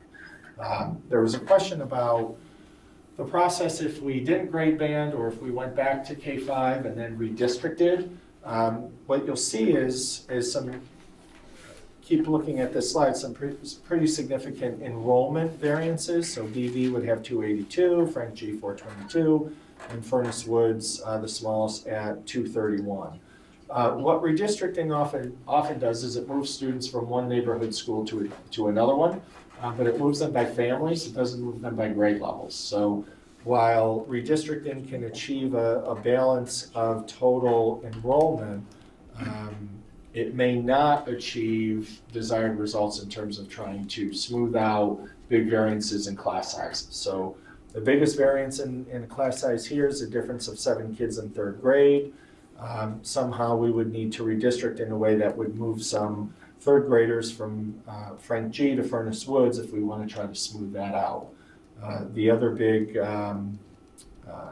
range is 4th grade from Frank G, where you would have at least one class with 24 and Furnace Woods with 17. You would want to try to redistrict in a way that would permit moving some 4th graders from Frank G to Furnace Woods to try to smooth that out. I don't want to move too far ahead, I just want to clarify while I'm looking at this. Where are the ICT students and ABC and 1211 mixed into these numbers? This would include ICT sections. I'll let Lisa tell us where they would be. So it would be last year. Are you asking where the numbers are Yeah, like or the within classes? Frank G is very high. Right. So we would probably have left the classes, if we went back to this, we would have left the classes at Furnace Woods, where they were already ABC would have established. stayed at Furnace Woods. Yes. And then within these numbers, where's ICT allocated? ICT's in the numbers, they're included in our students. She's asking which school. You mean what school would they go to? Oh, what school? Yeah, because, yes. Oh, so I don't even know where we are. So last year kindergarten was in, it was in Furnace Woods. So this year, let's see, 1st grade would be Furnace Woods. That means 4th grade would be Furnace Woods. I don't need you to. Yeah, but that's what I'm saying. I'm trying to understand when this was put together, is this completely geographical? Or does this take into account what children were in ICT and where would they be if we went to community school? No, it wasn't, because So some, this is remember, just strictly geographical on this one. this is geographic, Yeah. right, because remember, students didn't move with ICT from a school, they're still in this other number. So they are not moved from their home Yeah, so school. these are sort of artificial. Sort of So artificial. there's no ICT factored in here. No, there is ICT factored, but Erica's asking me like, would all these numbers be the same? They wouldn't be, because some kids might not have taken ICT and moved into their home district based on the Committee of Special Education recommendation. So like the 86 at Frank G. Lindsay in 5th grade, I'm going to assume that's higher because it's ICT and that's where those kids are. Do you see what I'm saying? Am I making sense? We did that. So if they were in ICT now, you Yeah. want to know, are they in ICT in this model? Yes. So if they're in ICT now, are they in ICT in this model? I think Joe. I can't answer that question because I didn't participate in these numbers. Joe and I would have to sit together. We took student address. I'm looking at Carmen. She was the mechanic behind this. We took student numbers and put them in their home school. And we identified the ICT students, right? And we had a column for that. But the ICT students right now, for this purpose, are back in their home school. That's what I'm asking. And the reason They may or may not move. they may or may not move, and the reason they may or may not move is because what Lisa was explaining is Most kids do, but that's a misnomer in that most children, most of them, the majority do go to the school that they are recommended. I think it's a majority. There is a small group of parents that choose not to, but overwhelmingly, they do choose to go to the school that we recommend, right? I can't. I would tell you right now, as of when we got back from COVID, the answer is not as overwhelming It's not as we clear. normally would have had. Okay. Because we were coming back from COVID. Not everybody wanted to move. They felt secure in their home district, their home building. So I would not have a number for you right now, but we can definitely have a conversation. I just think that, well, I saw the Frank G number and I was like, wow, that's a lot of kids. We've never, I mean, compared to the other two. Yeah. This year, 5th grade is our largest section. We have 3 sections of 5th grade ICT. So those are probably the right numbers, but I'm telling you that if that's the case, then I don't remember, I want to say they were in Frank G, so they were, so they are part of the right numbers. Okay. But here's what I'll tell you, that is our largest section right now, we have 3 of them. So when you think of those 3 sections, that is a big number. I mean, I don't know if it's a big number in your standards, but when I look at that number compared to all the other ones, then yes. Joe, these numbers would change if you return to the old class caps, correct? Yes. Yeah, that's the next slide. So the next slide is, right, so the slide we just talked about was today's class caps if everyone went back. This slide is if we went back to our board policy class caps. So you would see the distribution of students there. Based on class sections, we would need, instead of 53, we would need 49 teachers. So we would reduce 4 sections. Where you get a little nervous is a place like Furnace Woods in 4th grade. They would be a couple students away from splitting. You still see, even with the larger class caps or the policy class caps, you still see a really low 3rd grade at Furnace Woods. Furnace Woods kindergarten is always a crapshoot, but that would be close to splitting. You'd be close to splitting at Frank G. So a lot of things have to go right. 3rd grade at BV, you could split, and that is always one of the biggest headaches to try to plan for in the spring is who may show up. But anyway, based on current board policy class sizes, that's the distribution of students. So if we return to a K-5 model with the current class caps, comparing today's classroom experience versus if we went back, we would need 7 teachers, 7 classroom teachers. These are step 1, salary, benefits, health insurance. We would need to add back a music teacher. So there is salary, health insurance, benefits. We would add 1 special ed teacher, same thing. And so to add staff, we are in the neighborhood of $830,000. We would need 3 fewer teaching assistants based on the model. We have a calculation of how teaching assistants are assigned. We would reduce 3 teaching assistants. Those are the 3 least senior teaching assistants with their benefits identified. So 722 would be a staffing number if we said, you know what, we're going to go back to where we were. We want to keep our class sizes low. We would build a staffing model based on that.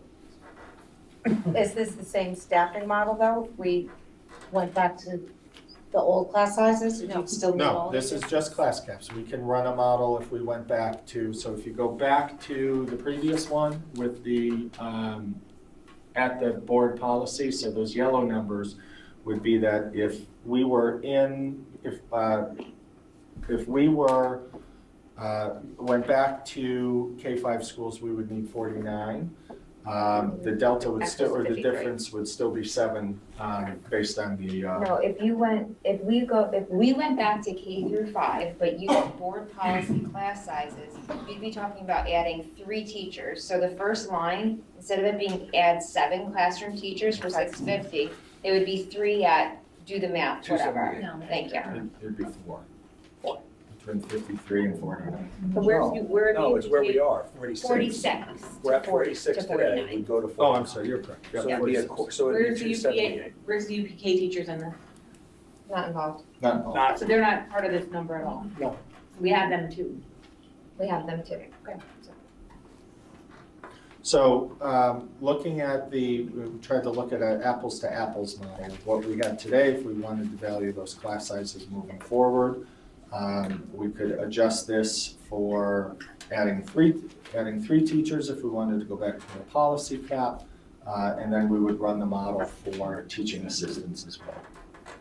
So if that was the case, the only number that would change is adding 3 classroom teachers, but the music special ed teacher, those numbers are still the same. Yeah, the music teacher would need to be added because the music model we have in the elementary is we have traveling teachers that teach instrumental music and teach orchestra. So one of our challenges over the last number of years was to limit the travel, because the more they travel during the day, the more time they are spending traveling and not teaching. So that, and in addition to additional music sections, which they have 2 days out of the 6 rotation.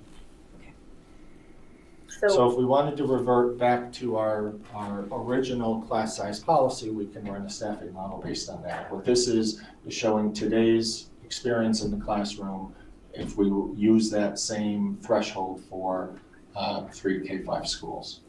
Well, I have a little confusion on that, because we hired 17 TAs this year, and the explanation for that when we did our Princeton plan presentation several months ago was that the board had asked for some increased number of TAs to provide the same experience. So I would question the validity of the presentation with respect to the number of TAs that could be reduced as you use the word experience, because what I would say is that we should revert to the same building model that worked forever, that today's increased TA count is artificially inflated in an effort to provide said experience. So we can't count this experience with the increased TAs as a requirement to give yesterday's experience with same head count, because there was the ability to share those TAs with a mixture of age groups. I struggle a lot here with these numbers. So when we did this presentation and we look back, we have, including the 2 teachers that are involved because of UPK, right? Mm-hmm. We net reduced 5 gen ed staff. We did not replace 3 teachers who retired, 1 music, 2 elementary teachers, right? And then 2 teachers that would have been cut remained because the 2 teachers moved to the UPK program. So we net have 5 fewer gen ed teachers. Population is projected to I'm sorry? That's because of the pre-K, you moved the 2. Right, so, but it would have been 5. If we didn't do UPK, we would have not had those 2 to make it through. So we net 5 fewer elementary teachers are in the district today than last year. Population next year is projected to decline again. Yeah. We're stating that we need to have 7 teachers when we only net reduced a total of 5. We're anticipating, just in case anyone's curious, kindergarten to be approximately 119 students. And how much is it this year? This kindergarten class was projected at 168. This is projected, this isn't actual. Oh, I'm sorry. Yeah. 50 fewer So, kindergartens. yeah. So on top, so next year's projection is 50 fewer kindergarten students, just kindergarten, right? With a declining enrollment in general. We need to add 2 more teachers than we eliminated entirely, plus a music, plus a sped. So we net cut 5 and we now have to add 9. So we're gonna almost 100% increase the number of teachers Last year. than we eliminated to revert to what we had. With all due respect, I'm gonna ask that we could maybe revisit this presentation with a little more time and accuracy to reflect something that makes a little more sense based on enrollment. And while I appreciate the work and the effort that went into this, I'm entirely uncomfortable sitting and accepting that. And I will share, when we start to dig into many of these numbers, what we find is that these presentations have been liberal in their utilization of expectation, right? I think we've been very aggressive in what we hoped for. We said $0 busing expense. We didn't, you know what I'm saying? Like, without rehashing all of it, I can't buy this, and for the simple reasons that I stated. These are, I want to make sure, these are today's enrollment numbers. This isn't a projection for next year. But today is lower than last year, yes? Today's enrollment? Yeah. Yeah. Yes, it is. K through 5 is fewer kids this year than last year. It is. So regardless of the 50 fewer kids next year, we're still indicating that we have to add 9 teachers when we only eliminated 5. It's not a projection of what to add. These would be, this staffing, whatever chart you want to bring up, Greg, is if we were in the model today. We did not roll these students over to next year. We would roll those students over to next year, so graduate a big group of 5th graders, move everyone up or down, move everyone up a grade, and then estimate what we would need for kindergarten. But I'm still struggling that we would have fewer kids this year than last year, and we would need almost double the number of teachers that were cut to make it work. Something doesn't just feel right, including, on top of it, the number of TA staff being reduced by 3 when we added 17. If you look at the sections, these would be today, if we put everyone back. But we didn't move ICT. If we're gonna go back, then I think we should include what ICT, to Erica's point, looked like last year. We shouldn't take generalization on what their home school would be. We should just ICT. redo it based on what the ICT enrollment was last year and assume it to be similar. It might be, because the numbers here actually like line up, like 86 kids at Frank G seems, for the 5th grade, seems exactly where we would have been at Frank G last year. So, and they were the ACT year, so that might be mixed in here. I'm not completely clear. I just want to point out one thing, and then we'll need to rehash this over and over. I think we all have a lot of information in our heads. But the total staffing cost, if we go back, is approximately 722. We can dispute how many TAs and how much staff, and that can fluctuate one way or the other. Anywhere between maybe 350,000 if it's 3 teachers, plus the extra 2, or it's the worst case scenario of 7. It still costs more to fix the busing than the total staff cost. Am I reading that right, or is? You're reading it right. Correct. Okay. And By to that almost 50%. point, if I would rather spend money on teachers and TAs than on buses. But I'm still, yeah. So, we need to work. Can I just want to understand this. Let's give benefit of the doubt, and let's say these numbers are pretty close, right? 1.1 million for transportation to fix it, 722 to go back to the old way. So we're talking about the difference of almost $400,000 to keep what we have today, right? That's 1%. Okay, that's 1% in tax, right? Based on what we heard from the teachers today, what we've heard from Lisa before, that's a very compelling case for us to really think about. Are the benefits that we're just scratching the surface on worth $400,000, 1%, to see if Every it's, year. what's that? Every year. Every 1% every year, to see if we're going to get the benefits that the teachers today have talked to us about. Because I really want to give them a lot of due respect that they're the ones with the kids for a good chunk of the day, and they see how their experience is, what they're learning, what they're doing, taking care of the kids, and they're very positive about this new model.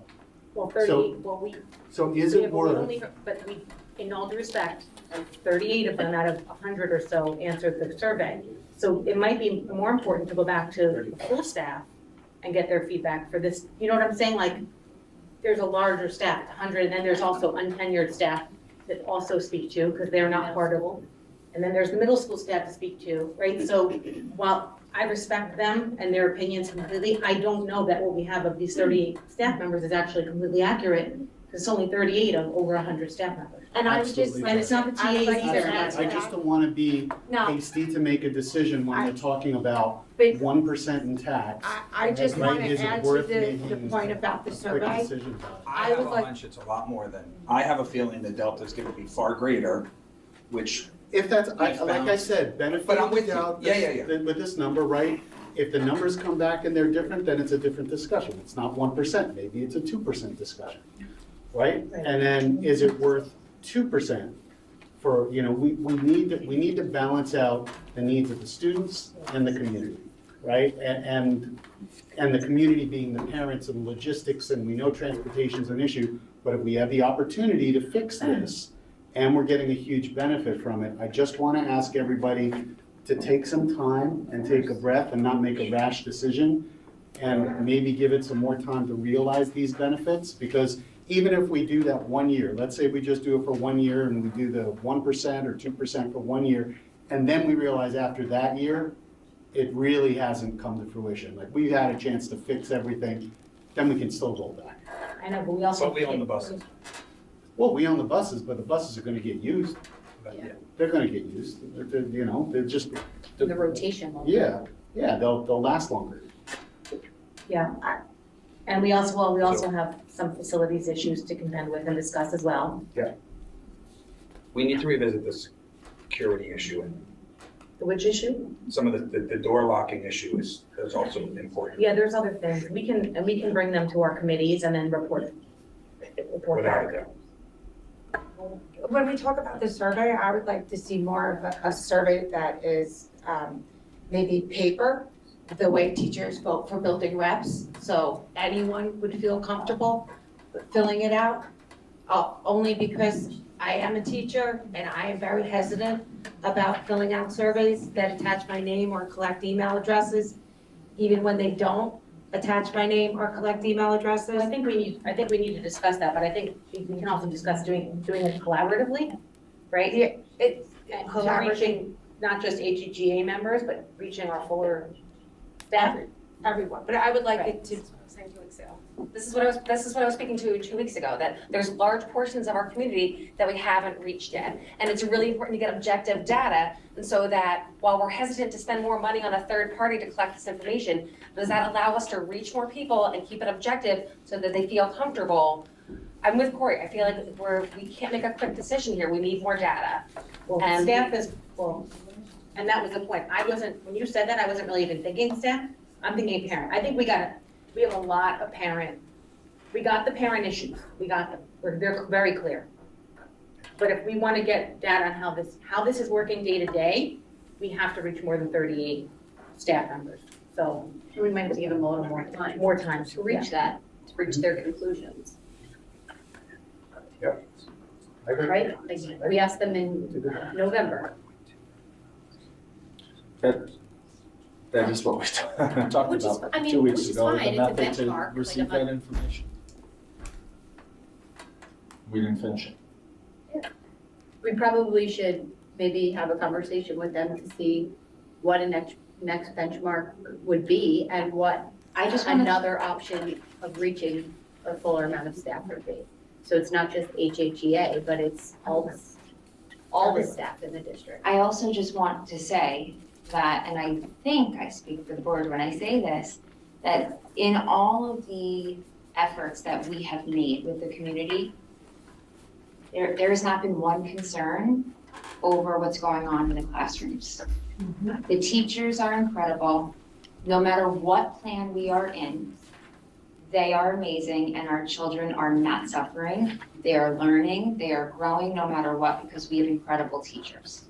So I think that a lot of the work that we've been doing is so focused on solving issues, and we're less concerned, not less concerned, because feedback from our teachers is so imperative, but we're less concerned because we know that these children are in great hands every day. So we have less that we need to know about what's going on in the classroom and how they're doing and what the teachers are doing and how they feel. And I think what we're doing is we're trying to solve community issues, and that's outside of the classroom, because what's going on in our classrooms is wonderful, no matter what model we're in. So, a little bit of the focus of that, I think, has shifted, because as board members, I have never heard anybody say that they're worried about that. My only comment, I think I commented on it a couple of weeks ago. Over 33% of our population is Hispanic. Administration, besides me, has never done anything to reach it. And I can tell you, I spoke with 7 families. It's not a lot, given that 33% should represent about 600. But the 7 families said that for them it's very difficult to come to the buildings and talk to the principals. It takes them a year and a half to get comfortable. By the time they are comfortable with the principal and the teachers, they have to move another building with another principal and other teachers. Again, only 7 families I have spoken to, but the 7 families said, We need to do better. We do. Well, Enrique, do you have ideas on how the district could be better reaching out to these families? As an administrator, do you have suggestions on? again, well, I suggested many times, it has never been a priority, but we can try. And what I can do is work with, like I said, Marcelo and maybe any other Hispanic staff members that it's easy to reach at them and talk to them. For example, Maria Seno, who was a great teacher, who left because she felt that there was no support. She still works with Hispanic families in the library. So I can talk to her and see if she can help. Right? Now, last piece are some, we were asked for one-time costs over the summer. We spent $28,000 for staff to unpack, a little over 9,000 in storage units, where we stored materials and supplies and then moved them. That's 37,000. We had added 32,000 to the budget for transportation. I believe that was tires and gas and some other things Liz had told me earlier. So that would not be a recurring cost, obviously, for going to grade level banding, so that wouldn't be a cost if we reverted. If we did revert, again, these top 2 numbers are just estimates based on what we spent last summer. So what we'll do is we'll look at an ICT model for this. One question would be, do we want to look at current enrollment or look at rolling over to next year to look at class sizes and staff allocation and the like? What we tried to do is to show today's kids in 2 different models. If you want us to look at what next year would look like, we have the numbers that we can roll over. It would be an estimate in terms of kindergarten. Joe, can I just throw something out about the last slide? Because the last slide, Greg, if you go back one, when you're talking about transportation, remember at this point, we are then going to be transporting kids within the district. So that's an added cost. If we go back to K-5, we're gonna have to go from building to building. Doesn't matter where they are, where we house, if they're not the home district and we need to put them in ICT and or the ABC, wherever we do it. So that needs to be added back in, it's not a savings. Well, I think what we did on the transportation was just look at overall miles driven by the buses. Right, but you're still going to be driving. I may be a student that lives in BB. But this was deltas, so Yep. so whatever last year's mileage was, the cost has only been based on the increased mileage of this year. Right. So last year we bused kids based on their support school, let's call it, or their school based on where the program is listed. This year, we just looked at how many additional miles are we driving. Correct. So that was there. So that's the delta on it. Right, but like Enrique said, you only did the big buses. So- Right, we didn't add in the small buses we added this year because Okay. they were already included from that Perfect. previous. I just wanted to year's make sure that that was out there. Thank you. So that will be some direction. Do you want us to build a next year school based on enrollment rolling over? And based on if we stayed grade banded or went to K-5 and what class caps you'd like us to consider? I think we should do both, because I think that's gonna give us an intellectually honest approach to an apples for apples comparison this year, but this year doesn't equal last year, and I don't know what it's gonna look like in either model, and I think that it's important for us to determine what the model financially would look like when it's compared against itself today and when it's compared against itself on tomorrow's expectations. I also, I know that we had sent other questions, Joe, that we were gonna come back to, and they were based on future programming, and like Corey said, what we could achieve with this, because we still don't have a plan. We never really received a plan on what the, like, if this went well, and this was going well, and this is how we anticipated it to look, what would that look like? So, What could we add? what could we add, what's, and then the expenses tied to that, because, the sky's the limit in some ways, but the sky was the limit before too, so I think we need to fully understand that, and I think that was one of the questions that Ally had shared with you from us, right, at some point? Look. It was okay, one of my, We'll discuss that as well. So we'll look at a 23-24 enrollment. We'll roll over enrollment in a current model, a K-5 model, and what would you like us to use for class size? Our current lower cap or go back to the board policy cap? Or both? See what it looks like. I think you probably should go with policy and then you can always go back, see what it looks like and go in if you needed to. I mean, you guys weigh in on that, just the initial thoughts. Right, because that gives you the larger number that we could then move back from, right? I would love to see maybe an ad hoc committee. I know with the strategic plan, we're working on shared decision-making and communications, but I keep bringing it up because I think it's important. How are we going to further engage all of our stakeholders? So whether that's Enrique and meeting with some of his colleagues that maybe he's got ideas, Margaret and I have talked about it doing strategic planning meetings. Maybe there's a BOCES consultant that could give us some feedback as well. I would hesitate to say Ed Elements. I don't know if they've necessarily done a good job at meeting my expectations for engaging a diverse of our. But what are the other options, and how can we do this better? I don't know what this is. Just some for people to get together and start brainstorming. I think that we all think that's a great idea and I think it's necessary and I think we all probably feel like we should have had one, but I think with the storm of information that we've been going through, it's been difficult to start. So that will sit on our list of initiatives for sure. Sorry, I just want to be clear.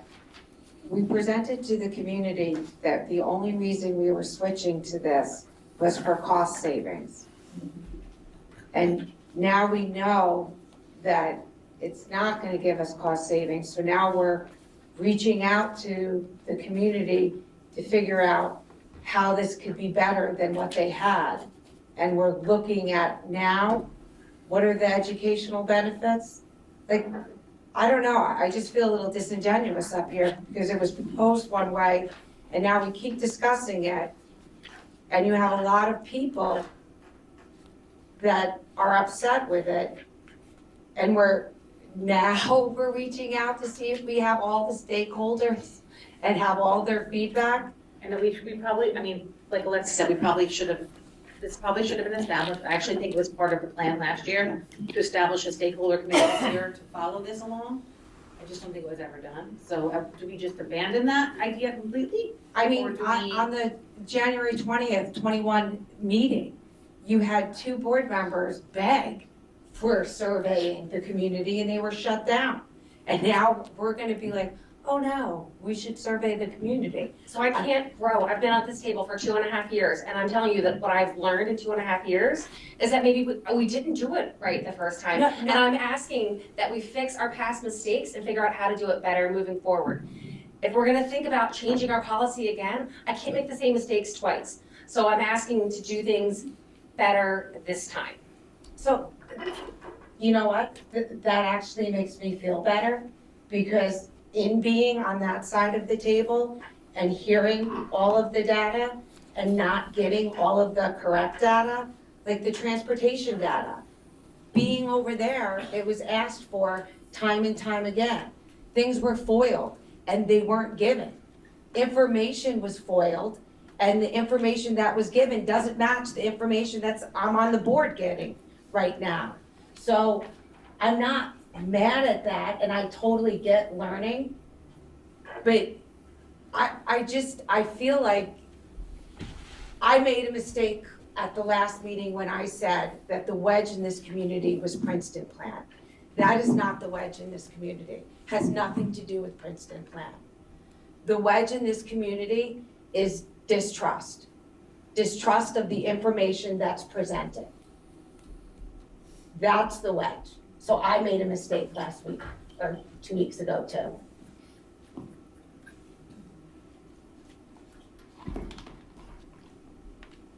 Good.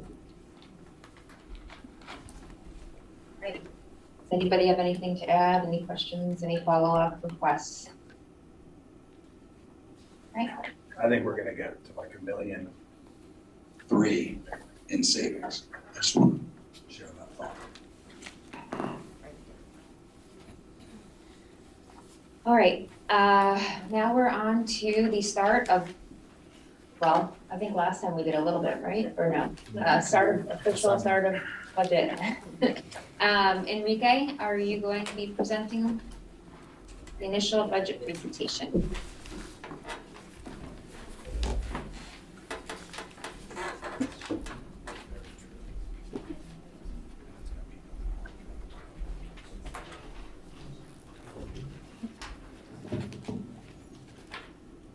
Good evening, everyone. Jeremy didn't know what was going on in the first page, but I've done it for every year since I've been here because showing the art of the students the same way that we just show the great athletes is very important. Showing the art means and reminds us why we're here and why we have this budget. The budget is for the kids and for their education. So here we have a grade 6, Sofia Gonzalez. As you can imagine, I would never in many of my dreams would be able to draw anything like this. So that way I feel. So if we go to the next page, please, the background, that's also from a grade 6. And I want to start with the background. The good news is that during the 21-22 school year, we ended up with a total of fund balance of over $24 million. This is way over what the state allows us to have. But we need to be fiscally responsible, and we're saving money because we have only another 5 years of cessation fund, and we're going to need to use these funds very strategically and very smartly, because if not, we're going to have problems down the road because of Indian Point. On the other hand, unfortunately, this year we had several unanticipated expenditures. We had 5 additional teachers at the cost of around $450,000, 17 additional teaching assistants at the cost of around $800,000. Then we had increase in utilities, as you can see in your own houses. NIPA is going up, oil is going up, gas and diesel are going up. Fortunately, they are starting to balance or starting to go down a little bit. We also had some increase in administrative cost of around $83,000, and that's on the building principal's accounts. Additional transportation cost for the monitors in buses that I'm expecting, if we get the monitors, to be around $100,000. I'm $3,000 off from the presentation that Liz just did, but it's approximately $100,000. Next. So I want to give a background on Indian Point. Like I mentioned last year, there were 2 pilots because Indian Point had 2 nuclear generating facilities. One shut down in April 2020, the other one in 21. And then in 21, at one point, Energy sold or transferred Indian Point assets to Holtec for the commissioning of the site. we had an agreement with Holtec where we get $4 million for the 2022-23 pilot school years, and then we can add an agreement for the next year. However, if there's no agreement, then what will happen is that we will move, Holtec will move the property taxes to the roads. And the problem there is very simple for both them and us. For them is that very likely the valuation of the assessed value will be very high, and then they will go to file a tax resource, and then I need to use that money. If I lose a tax resource, then I have to make it up. So, at least from my standpoint, I like to know how much money, because we're talking very big money, I'm going to get the following year or the next year from a pilot, rather than from an assessment value that one day can be $12 million, but I lose in the tax resource hearings, and it can go down to 6, and now I have to pay $6 million from every year that they were paid well. So it's beneficial, I think, for both of us, but we're still negotiating. Next.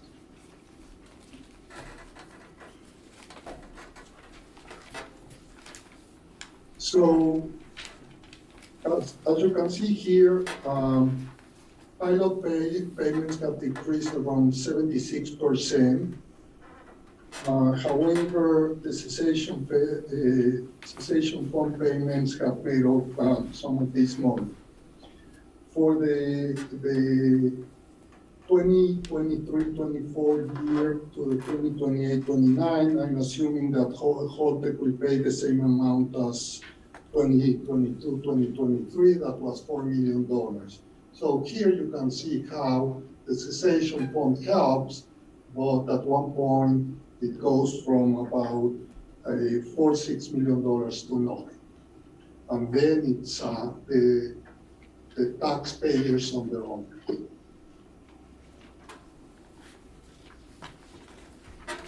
On this graph, you can see how our reserves have been growing to cover the shortfall of the pilot.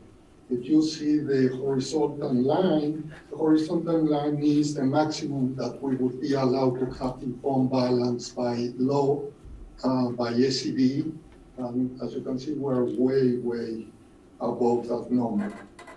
Also on the governmental funds, total fund balance, they've been growing over the last several years, and all this is to make up for the payments that we lose from the pilot.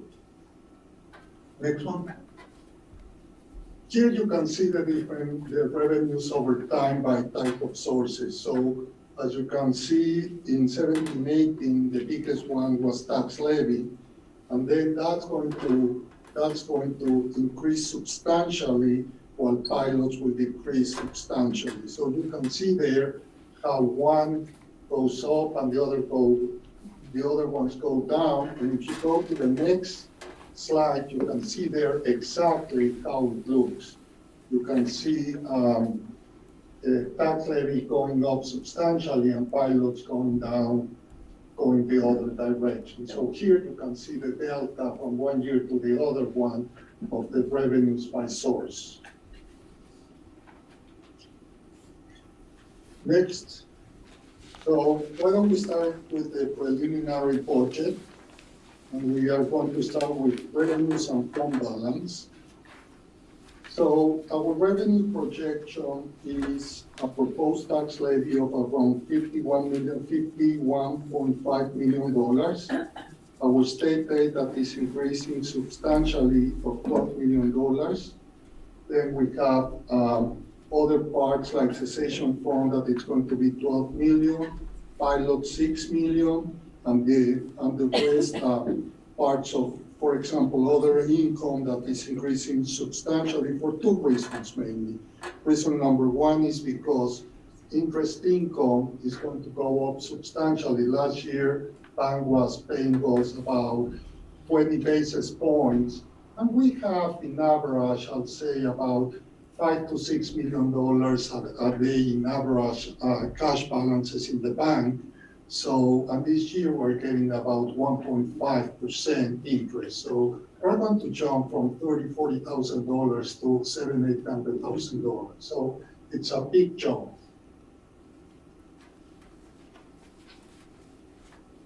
So here are the revenue assumptions. State aid increases by $4.1 million, and this is mainly because of our decreasing wealth ratio. What I just mentioned, increasing other income, also increasing tuition from outside students, and that will depend if Lisa can take more students or not, but even if she can, usually we increase the tuition about 2 to 3% per year. I'm taking into account additional sales tax of approximately $150,000. This might be a little bit too aggressive because obviously if we go into a recession, that might go the other direction. Applied fund balance,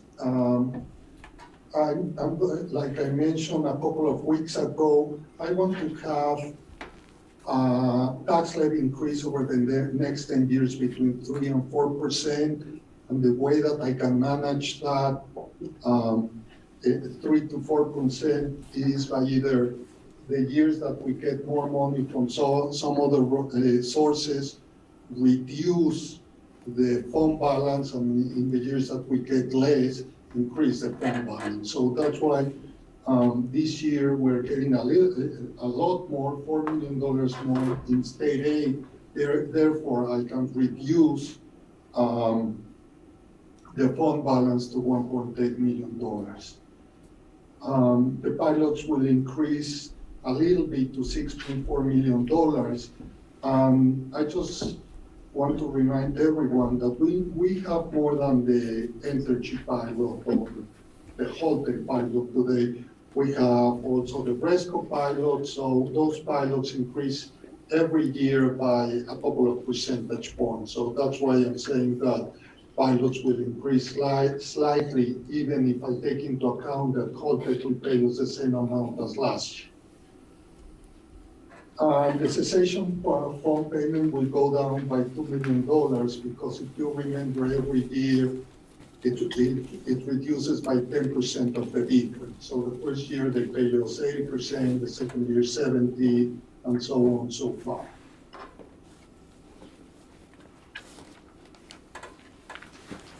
Now we can go to expenditures. Our goal is to maintain all academic and support programs with 3 grade level in elementary schools. Again, the budget that we constructed is based on the Princeton. So if then we decide to switch it, then we would have to switch, reduce and increase like we discussed in the past 2 hours. We definitely will maintain PreK. We'll need to add 1 additional special education teacher. We will have no recurring COVID expenditures. Again, due to the fact that there are increases in salaries, we expect approximately an increase in the teacher retirement system of $250,000, an increase in Social Security of $118,000, and the big one is an increase in health insurance expenditure by $800,000, or 6% of premium. On the other hand, we're having a reduction of around $80,000 in workers' comp. The good news about workers' comp is that we're in a consortium with all our Putnam, Northern Westchester, both is school districts. And our workers' comp fund is highly overfunded. So last year, we decided to give a dividend to all the schools totaling $2 million. We didn't use any. And this year we decided to give an additional $2 million. Our proportional part is, if I'm not mistaken, around $120,000. But we didn't use it last year, and this year I'm using only about $78,000 in reduction. And then I'm taking into account additional bus runs to alleviate overcrowding and shorter routes. So next. So the budget to budget, and again, this is budget to budget. So what I budgeted last year compared to what I'm budgeting this year, the largest expenditures are salaries, $2.4 million, health insurance, like I said, $807,000, teacher retirement, $248,000, business contractual services, that's $181,000. And here is because we added an SRO after we had the budget. So the board came back to me and said, do you think that you can find money for the SRO? And I said, yes, but it was never in the budget.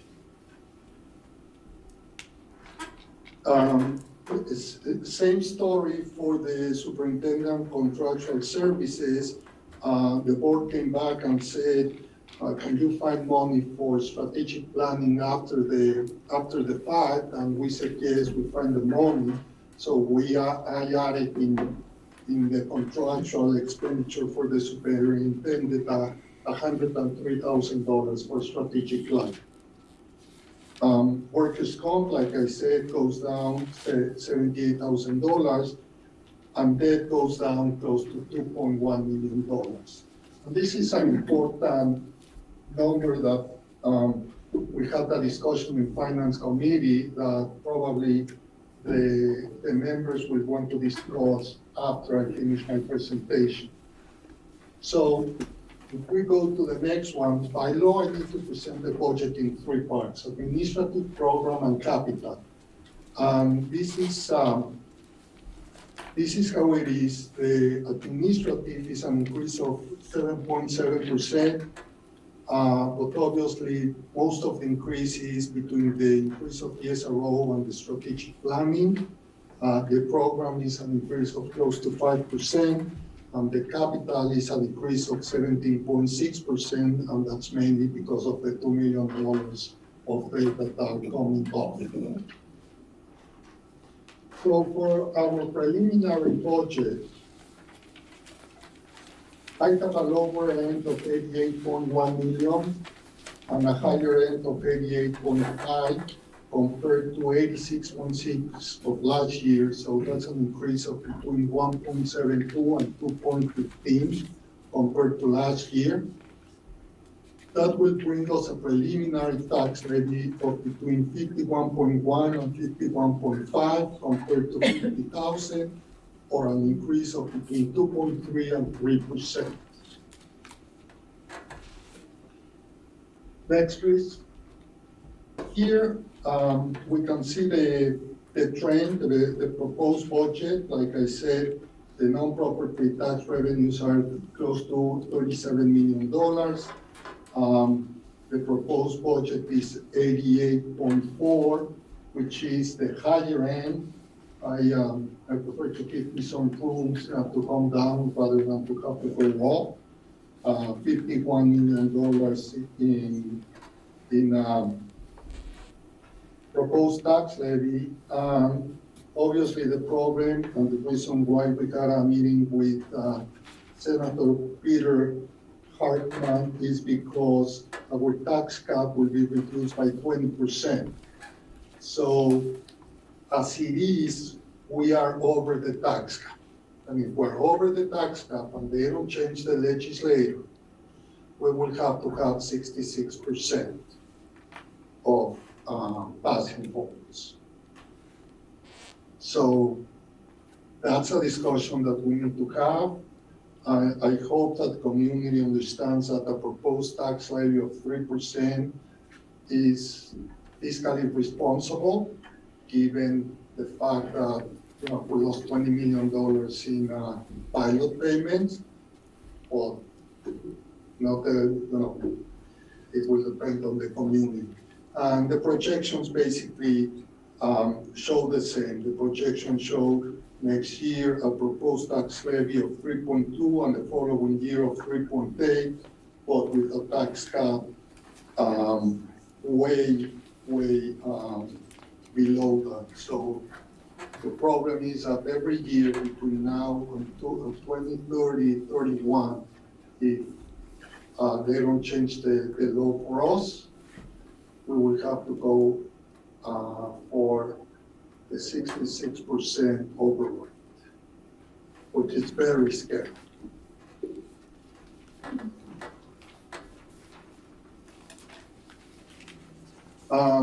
The next one is on the lower side, that it's basically the same as the other one, but with the numbers of the lower side. But it shows the same problem even on the lower side. We will have our projections to be 66% of more on override because the way the tax cap formula is calculated. Thank you.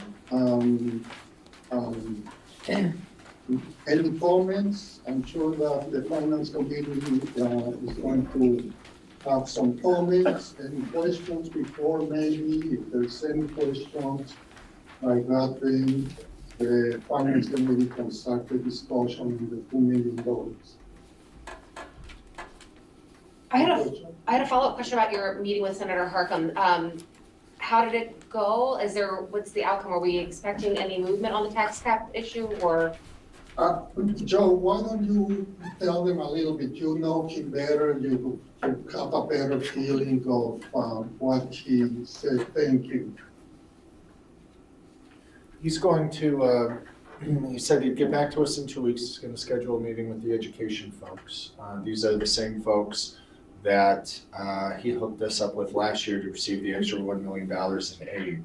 So he's talking to the education folks so they understand that this school district, as a function of a dwindling power plant or dwindling pilot because of a power plant, is adversely affected by the tax cap, even though, as Enrique shared, we have made some very strategic short and long-term decisions that basically we've played by the rules in response to a situation that was out of our control in Dean Point closing. So they're going to make the argument to the education folks to see if the Department of Education, or at least the Office of School Finance, will go to the State Controller's office to see if we can get a carve-out.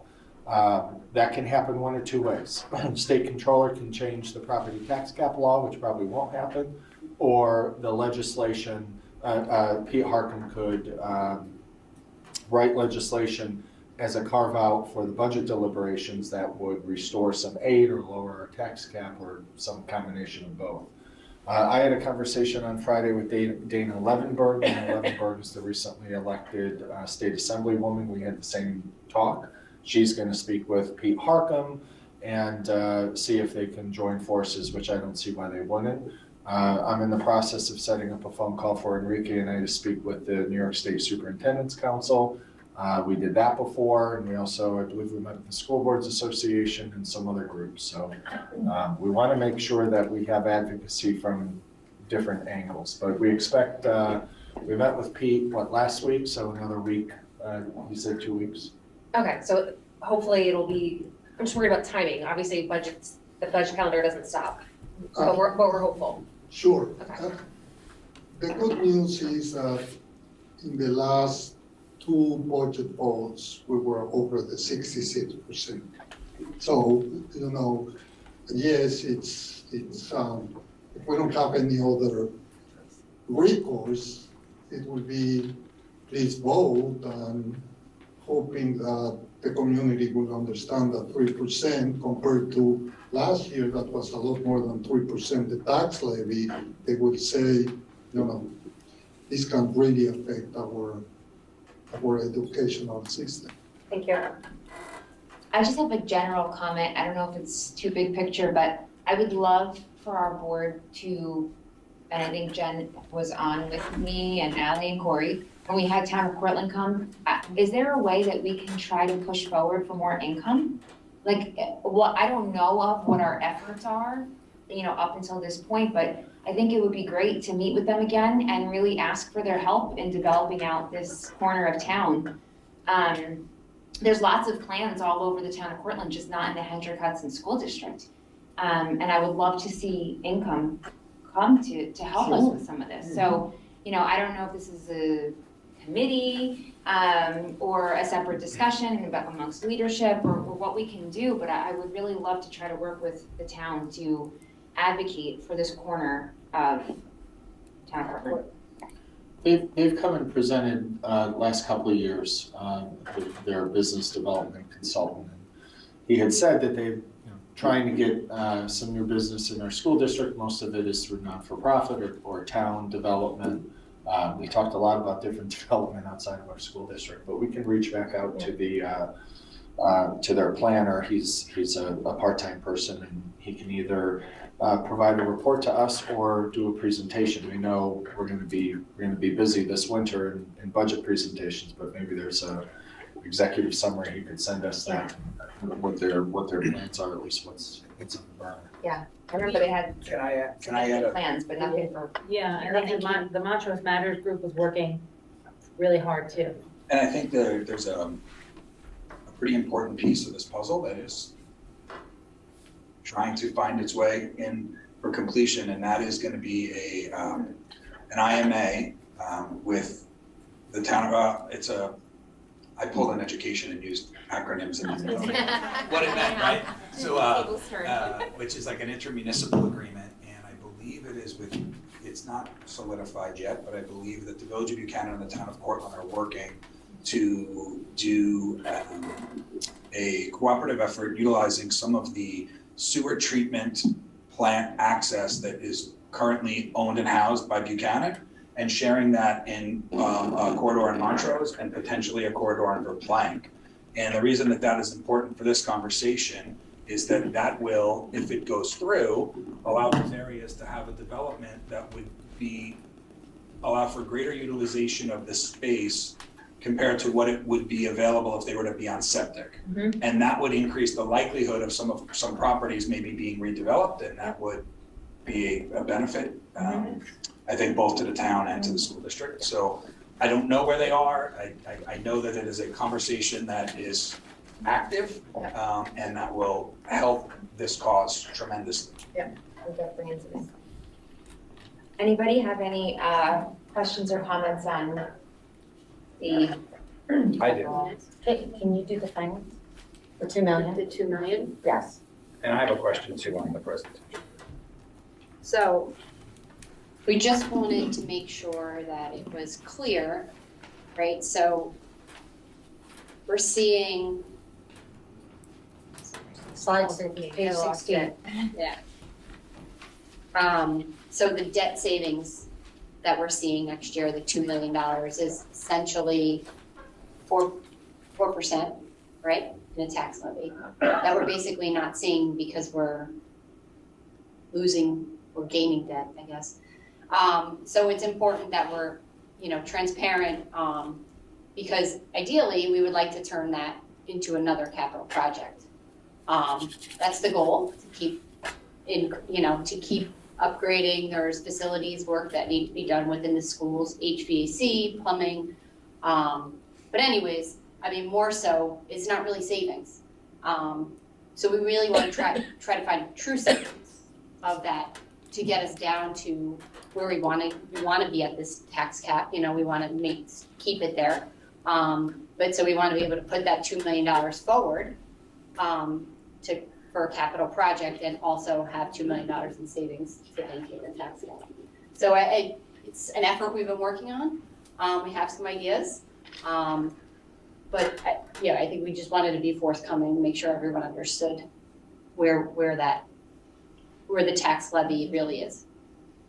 So basically what Jen is saying is that our budget will increase $1.8 million from last year to this year, but really it's increasing $3.8 million if we don't take into account the $2 million savings from debt. So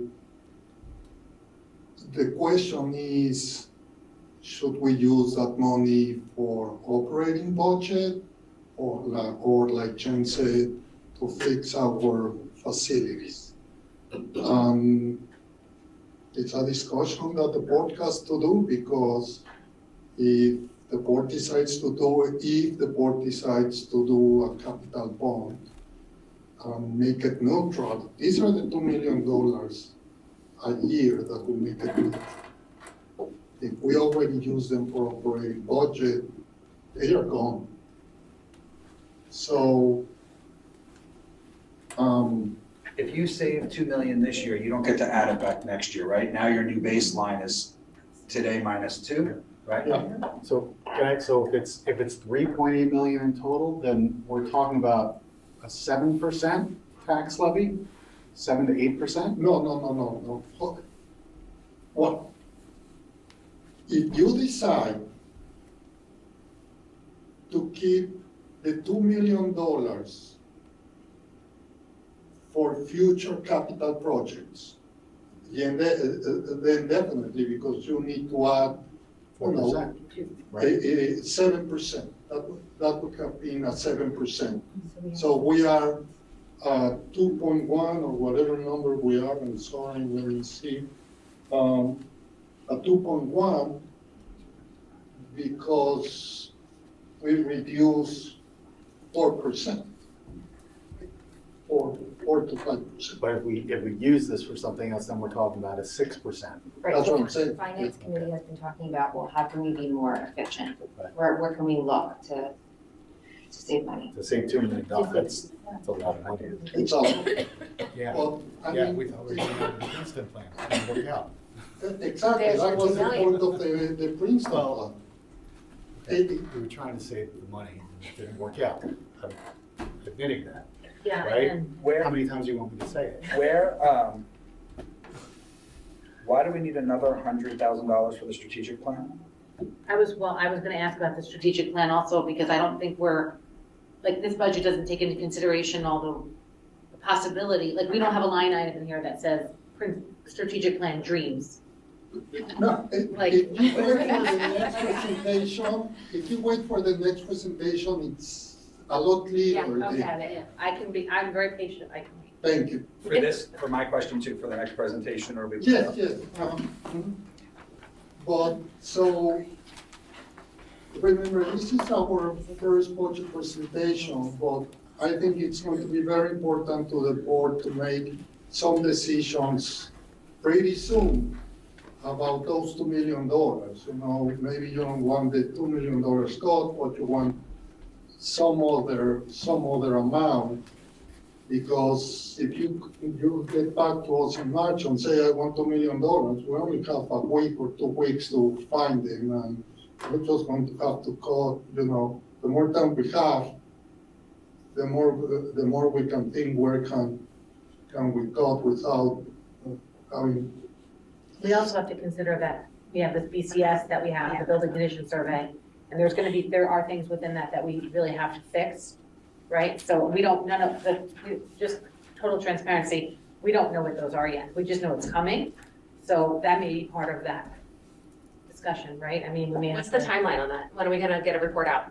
Well, it was that, we were gonna do it at the end when we did our facilities. But it is, I mean, we will let you know. It's coming, right? I mean, wanna just give it now, but that way we don't. Yeah, I mean, we met last week with the architect and they gave us like a preliminary overview of where they thought they would have their targeted projects. I mean, a lot of them were just envelope, right? Site work, roofing, HVAC, you know, I would say the big architectural feature was really a media. That was kind of a fairly common theme throughout all the schools, was upgraded library areas that would really all children would be able to access, which was really, it was really great. And there were some bathroom upgrades. A lot of them, we would make decisions based on Princeton, but a lot of them were, it didn't matter. We needed some gang bathrooms, whether we were going to stay at Princeton or go K-5, which was good and bad, because it helps us. It's things that we need to do anyways, and so a lot of them didn't necessarily have to do with Princeton, but so that'll be coming out soon and more detailed, and we'll present it with the architect probably. And some of it's going to be well, I guess what we're asking, I think, Ally, was like, what's the timeline? Right. So like if we have this $2 million, we have to decide, Enrique needs to know sooner than later. The finance committee has to discuss it, but we need to identify those items. So I think tentatively, There there's two options, would be November of this year or May of next year. It would, either vote would probably not necessarily change an in-field start date. Right. Which would basically be the following summer.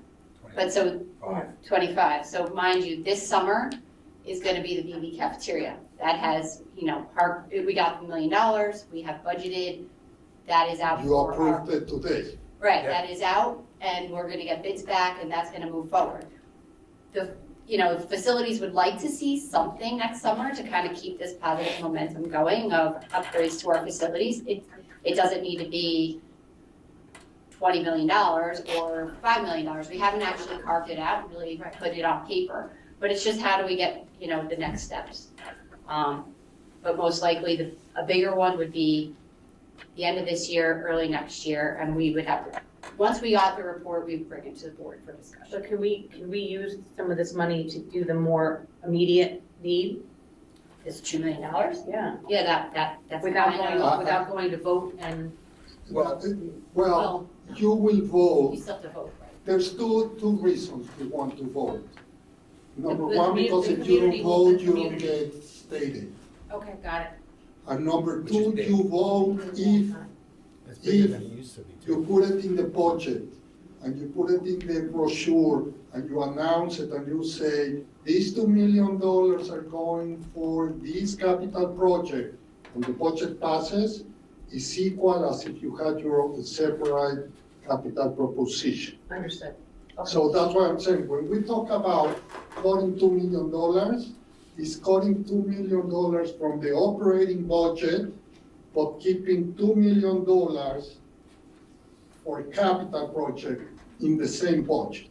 So the budget won't change, it's just where we allocate the $2 million. Enrique, can you share, please, if we use the 2 million and line item the details so that it is approved from the community versus spent out of just the budget, can you share what the state aid makes that equal to? Is that equal to like $2.8 million? Right, because we get state aid. Yeah. So this year, our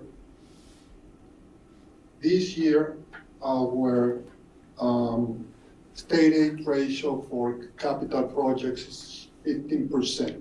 What, 50? No, 15, this year. 5. 1.5. Next year, it goes up to 32%. The following year, it should go even more, because remember, there's a 3-year lag in the wealth ratio calculation. So this 32% is only taking into account one of the 2 reactors that went off. Next year, it's going to take the other one. So the second time is not as high as the first one, but I assume that next year we're going to be up to 40 to 45% in that neighborhood. So So the spending- question is, Go ahead. whatever we can defer a year that That's isn't why- immediate will get us a lot more money. That's why we haven't done the long-term bond on the $18.5 million. We're only paying interest, because then this year, I'm only getting 15%, but only on the interest. Next year, when I get 32%, then I can say, okay, next year I'll start paying capital because now my interest and capital will be at 32% state aid. That's great. Yes. And so with state aid, we have $2 million. That means that at 32%, we could spend $3 million, get $1 million in aid, and so we can do a $3 million project that will cost $2 million. Am I understanding the way this works right? Yes, exactly. The way we look at it is, I do a 20-year bond. So my yearly payments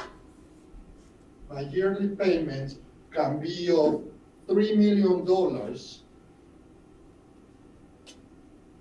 but the community will only pay 2.1. So that's why.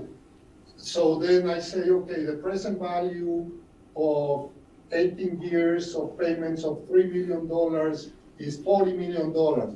That's the number that we can go for the BCS. That's how it works. Great, thank you. So it's getting late, so Yes. let's go to administrative budget, and this should be very fast because it's little.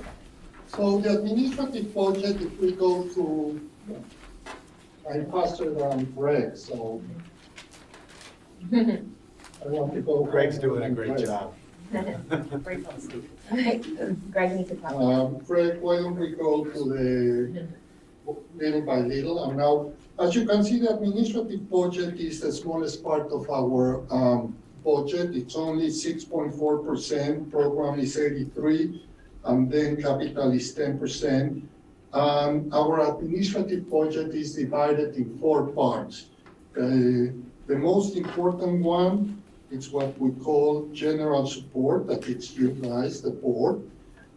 Central administration and curriculum and development and central services. So why don't we go to general support?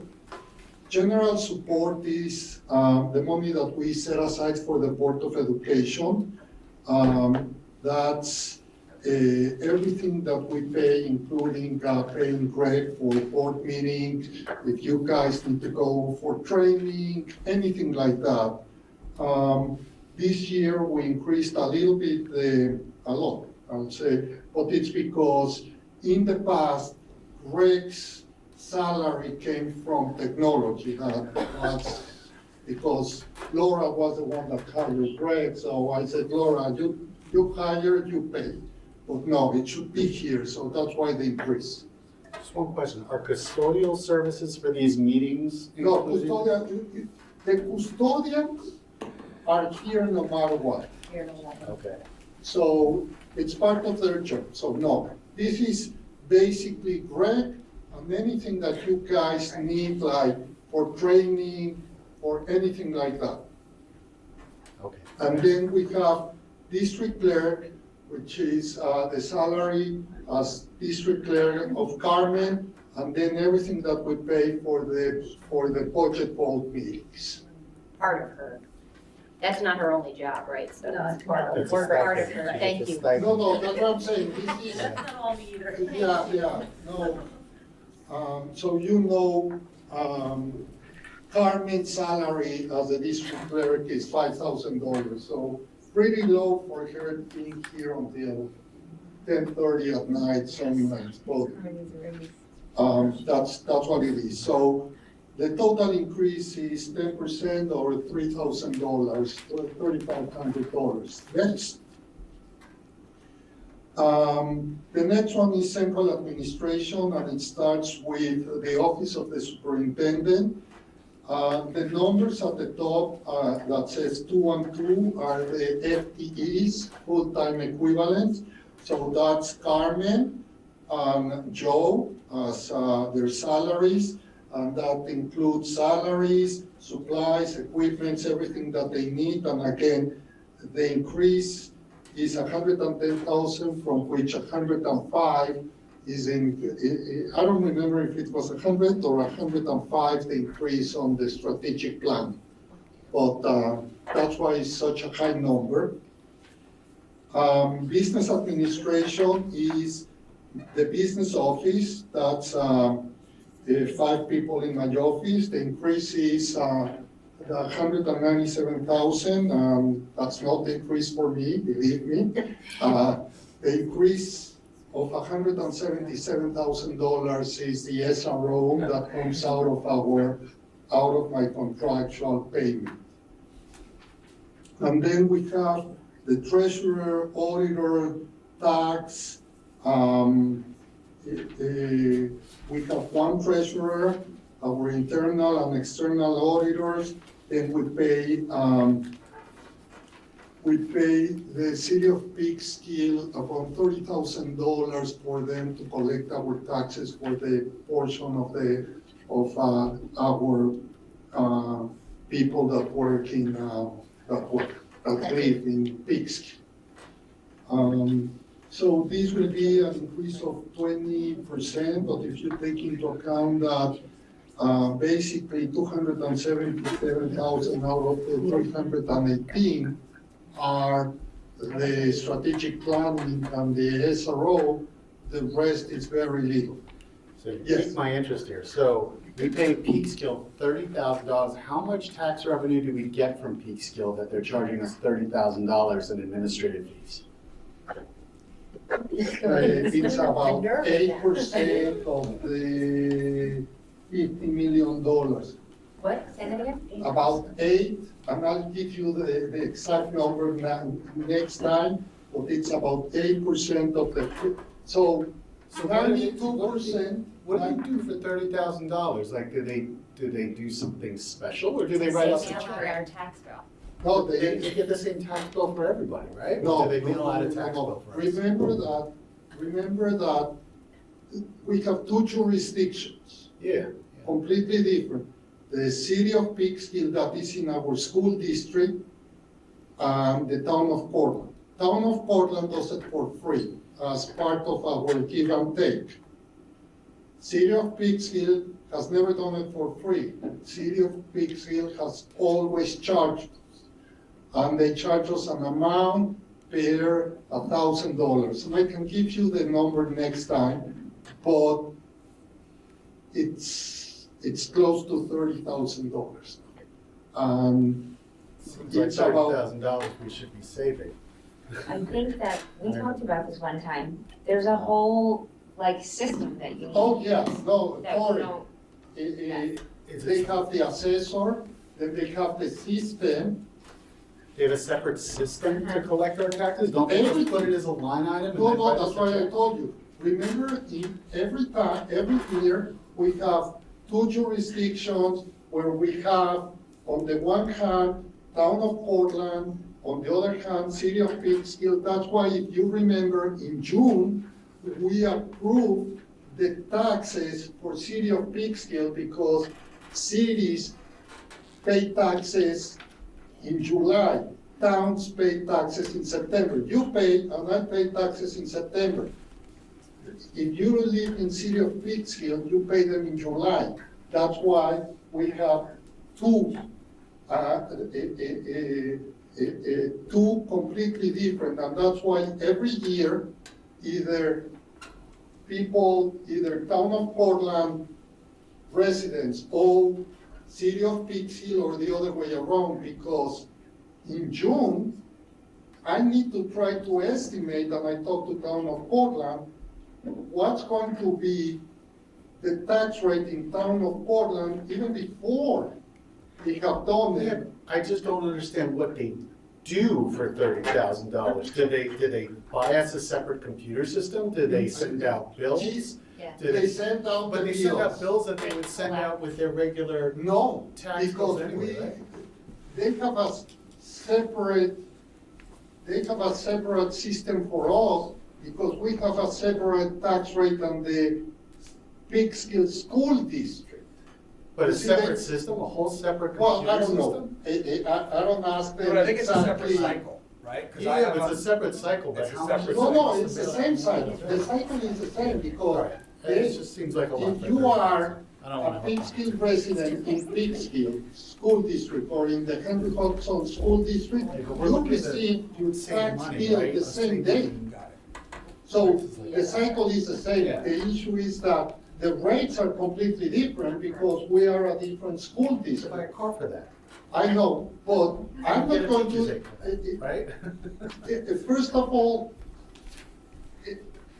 I would need to buy a whole machine to do it. Yeah. Maybe we can reach out to them. Yeah. Maybe let's put it on the list of things to Oh, reach out to. of course, believe me, Jeremy. I reach out to them every year, asking them, come on, guys. And they said, well, you know, it's like, we need to pay this and that, but yeah, believe me, after what happened with the $12 million, the last thing they want to hear from Henry Hudson is, don't come and cry here, you took $12 million from us. That happened over 10 years ago. They still remind me every time that I go there, believe me. You guys know what that is? No. Yes, we can talk about it later. It's really late. So, but anyway, Focus. yeah, it's late, but,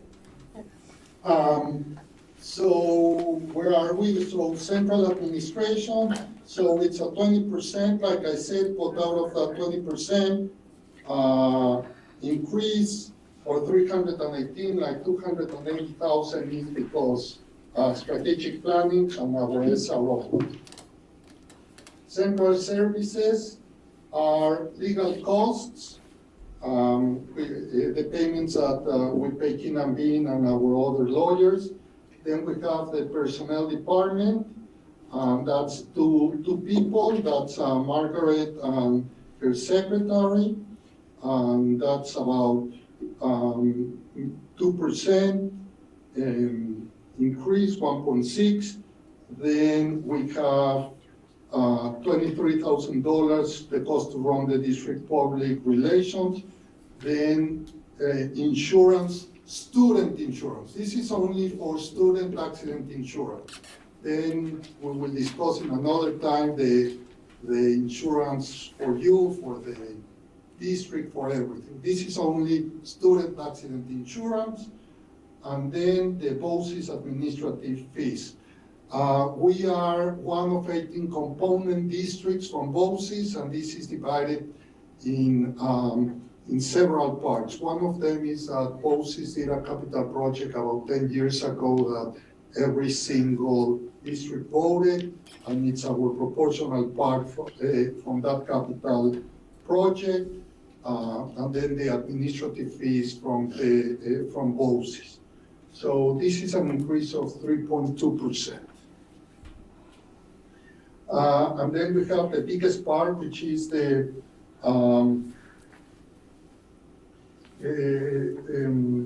Office of the Executive Director, and this is the portion of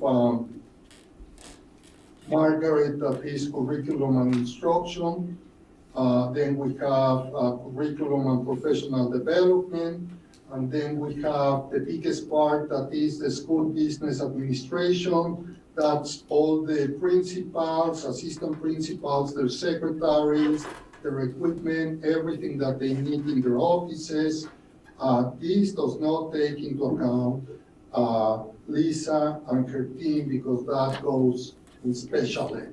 So I carve out special ed from here, and that's an increase of 1.8%.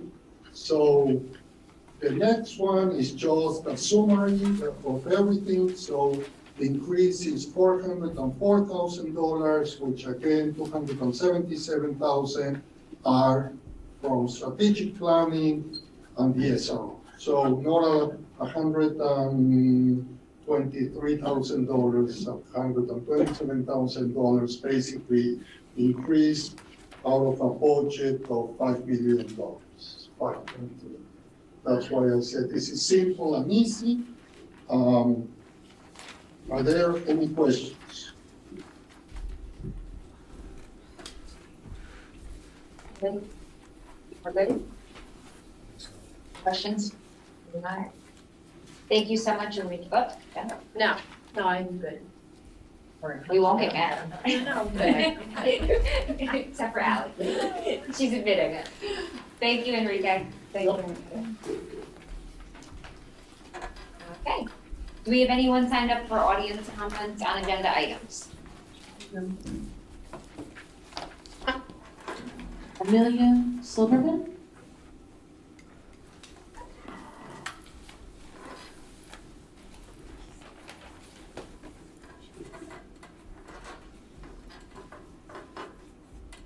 Hi, my name is Amelia Silverman and I'm a community member.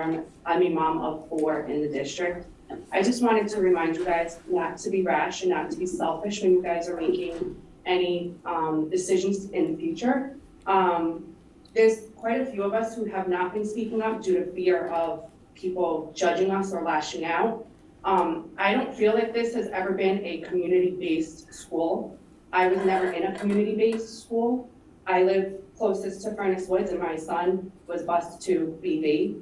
So when I hear people complaining about bus times now, I find it a little bit, I can't feel bad for those people because I was living it for so long and nobody wanted to hear me out before or change it. And class sizes, equity. We need to make sure that everything that we're doing is about the entire community. We can't just think about your child. We need to think about everyone. So if you do decide to go back to another model, are we going back to the way it was? Or are you guys gonna look at the whole picture and make everyone happy? And I would hope that you guys would, again, just consider everybody, not just your own children. But remember, you guys are representing the entire community and there's a lot of us who are pro Princeton plan. And if you do decide to change it, please take us into consideration. Thank you. Thank you. The next speaker is Elisa Rose.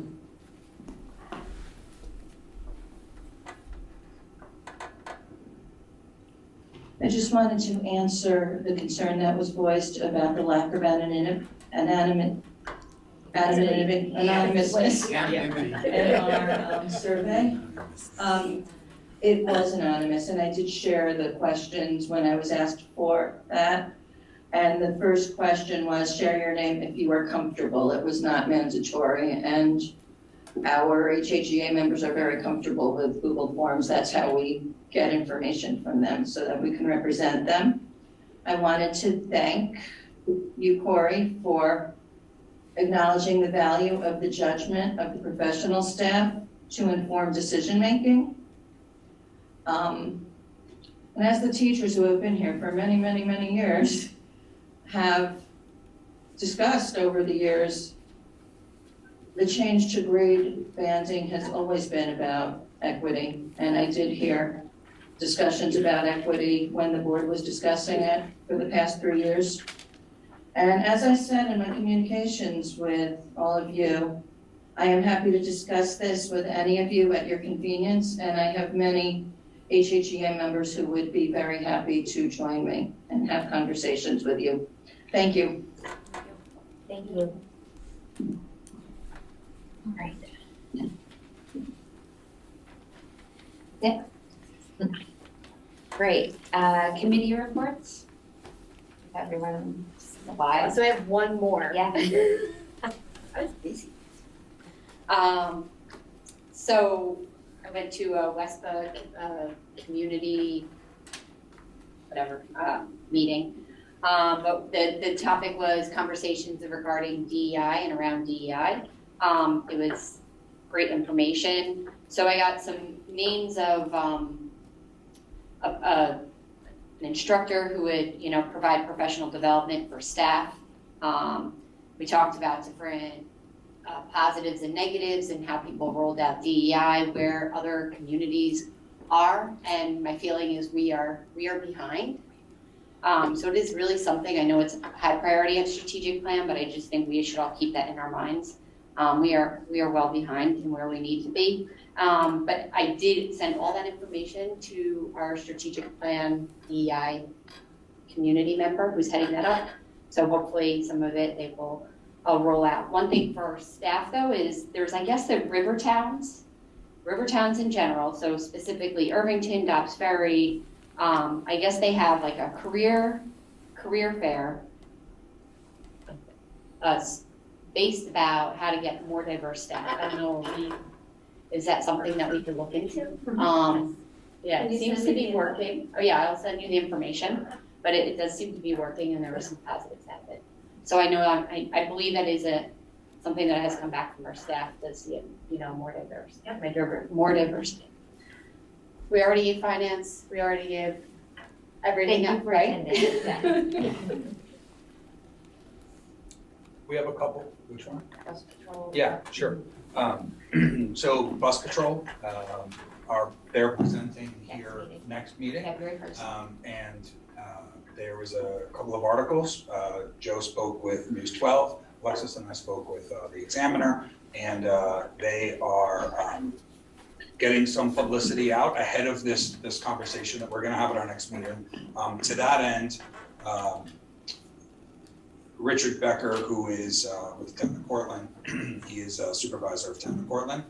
He reached out and offered and this is a question for the board, he reached out and asked if we would like the support of the town as we continue to work with the Westchester County government for some of these efforts. So he offered to pass a resolution of support and also to contact the 2 county legislators that cover our area. Of course, he's not asking to interfere in any way, but rather found that if we would like to have their support, he would love to put it behind us, which I said I can't answer for the board, but I would love your support, so I'll be sure to ask the board at our next meeting. And I also asked if they would like to come next week to learn more about our next meeting, to learn more about bus patrol. We'd love to have them. So I guess as a straw poll, are we all okay with me responding and asking the town to support us in this effort to get questions? Yeah, definitely. Thank you for Definitely. Great. So were we gonna touch on the 2 developments that's been a conversation? One was the PA system in the high school. I understand that that's going to have been maybe completed quicker than initially expected, and it sounds like we may be in a number of days for completion as opposed to weeks or months. So I think that was something that was meaningful and worthwhile to share. And then also, and I'm gonna ask Joan, not to put you on the spot, but we chatted about it a bit on an email. Can you share some of the progress? I think we've discussed it, right, about the Narcan and forthcoming. So I just, I think we said that was happening, so I'm sorry if I'm asking you out of turn. I thought you said you were going to mention. Yeah, so there are a couple mechanisms for us to consider to have Narcan in the schools by school personnel, not a school resource officer. One mechanism is for school nurses to have access to Narcan, and that is in conjunction and collaboration with our school physician. And that's called a standing order, where the school physician basically writes a script for school nurses to have access to Narcan. They would be stored in the school nurse station, and only school nurses under the laws that stands under the standing order can administer Narcan. So can school resource officers. There's a training that's part of that. In fact, our nurses took the training today, this afternoon. It's online training, and they signed up and did that. The school physician, our lead nurse, is working with the school physician on that standing order. So once we receive that, we'll be able to make sure and assure our families that we have Narcan in our schools for emergencies. The next phase, if we choose to go that route, would be a policy of the Board of Education that would permit training of additional school staff for us to permit them to administer Narcan based on our policy. So we're getting the standing order done first. Policy committee has narrowed down the meeting, I think the 24th or 26th, and we'll be reviewing other school district policies that are recommended to us from our legal team. And then what our deliberations will be as a board is who would we want to have trained that could deliver, that could use the Narcan. You know, coaches, security personnel, administrators, athletic trainer, making it up, but there's a litany of folks that we could put through the training if they feel comfortable, and that they also could be deputized, for lack of a better term, to administer. So We have an immediate fix, which started with the training today in the standing order, and then a policy for the board to talk about what our vision is and who should be trained and have access. And then I got a call today as I was walking into the meeting, and I understand, I don't know the details, so I'll have to ask him to run our team that works on that BOCES may have announced a training that's free for any staff member in the district who wants to take Narcan training, which I thought was great, because even if the policy that we write restricts it, it doesn't restrict them from taking the free training, and when they complete the training, the person gets Narcan also supplied to them for free. I think Town Court has offered similar free trainings. They are. Yeah. So it sounds to me like that'd be a great thing to take advantage of, because I'd rather have more people trained in a policy that restricts utilization as opposed to a broad policy and there's nobody who has access, or we have to pay for it if it's being offered for free now. I don't know the dissemination of information internally, but Yeah, it'd be a good idea. and I don't know the training, I don't know who provided the training our nurses did today, but it wouldn't surprise me if it was BOCES, and it wouldn't surprise me if it was free, but we could. Yeah, it's awesome. Thank you. Great. Good, new business, anything? Everyone ready for bed? All right, can I have a motion to close the meeting? Have a second? All in favor? Aye. Thank you.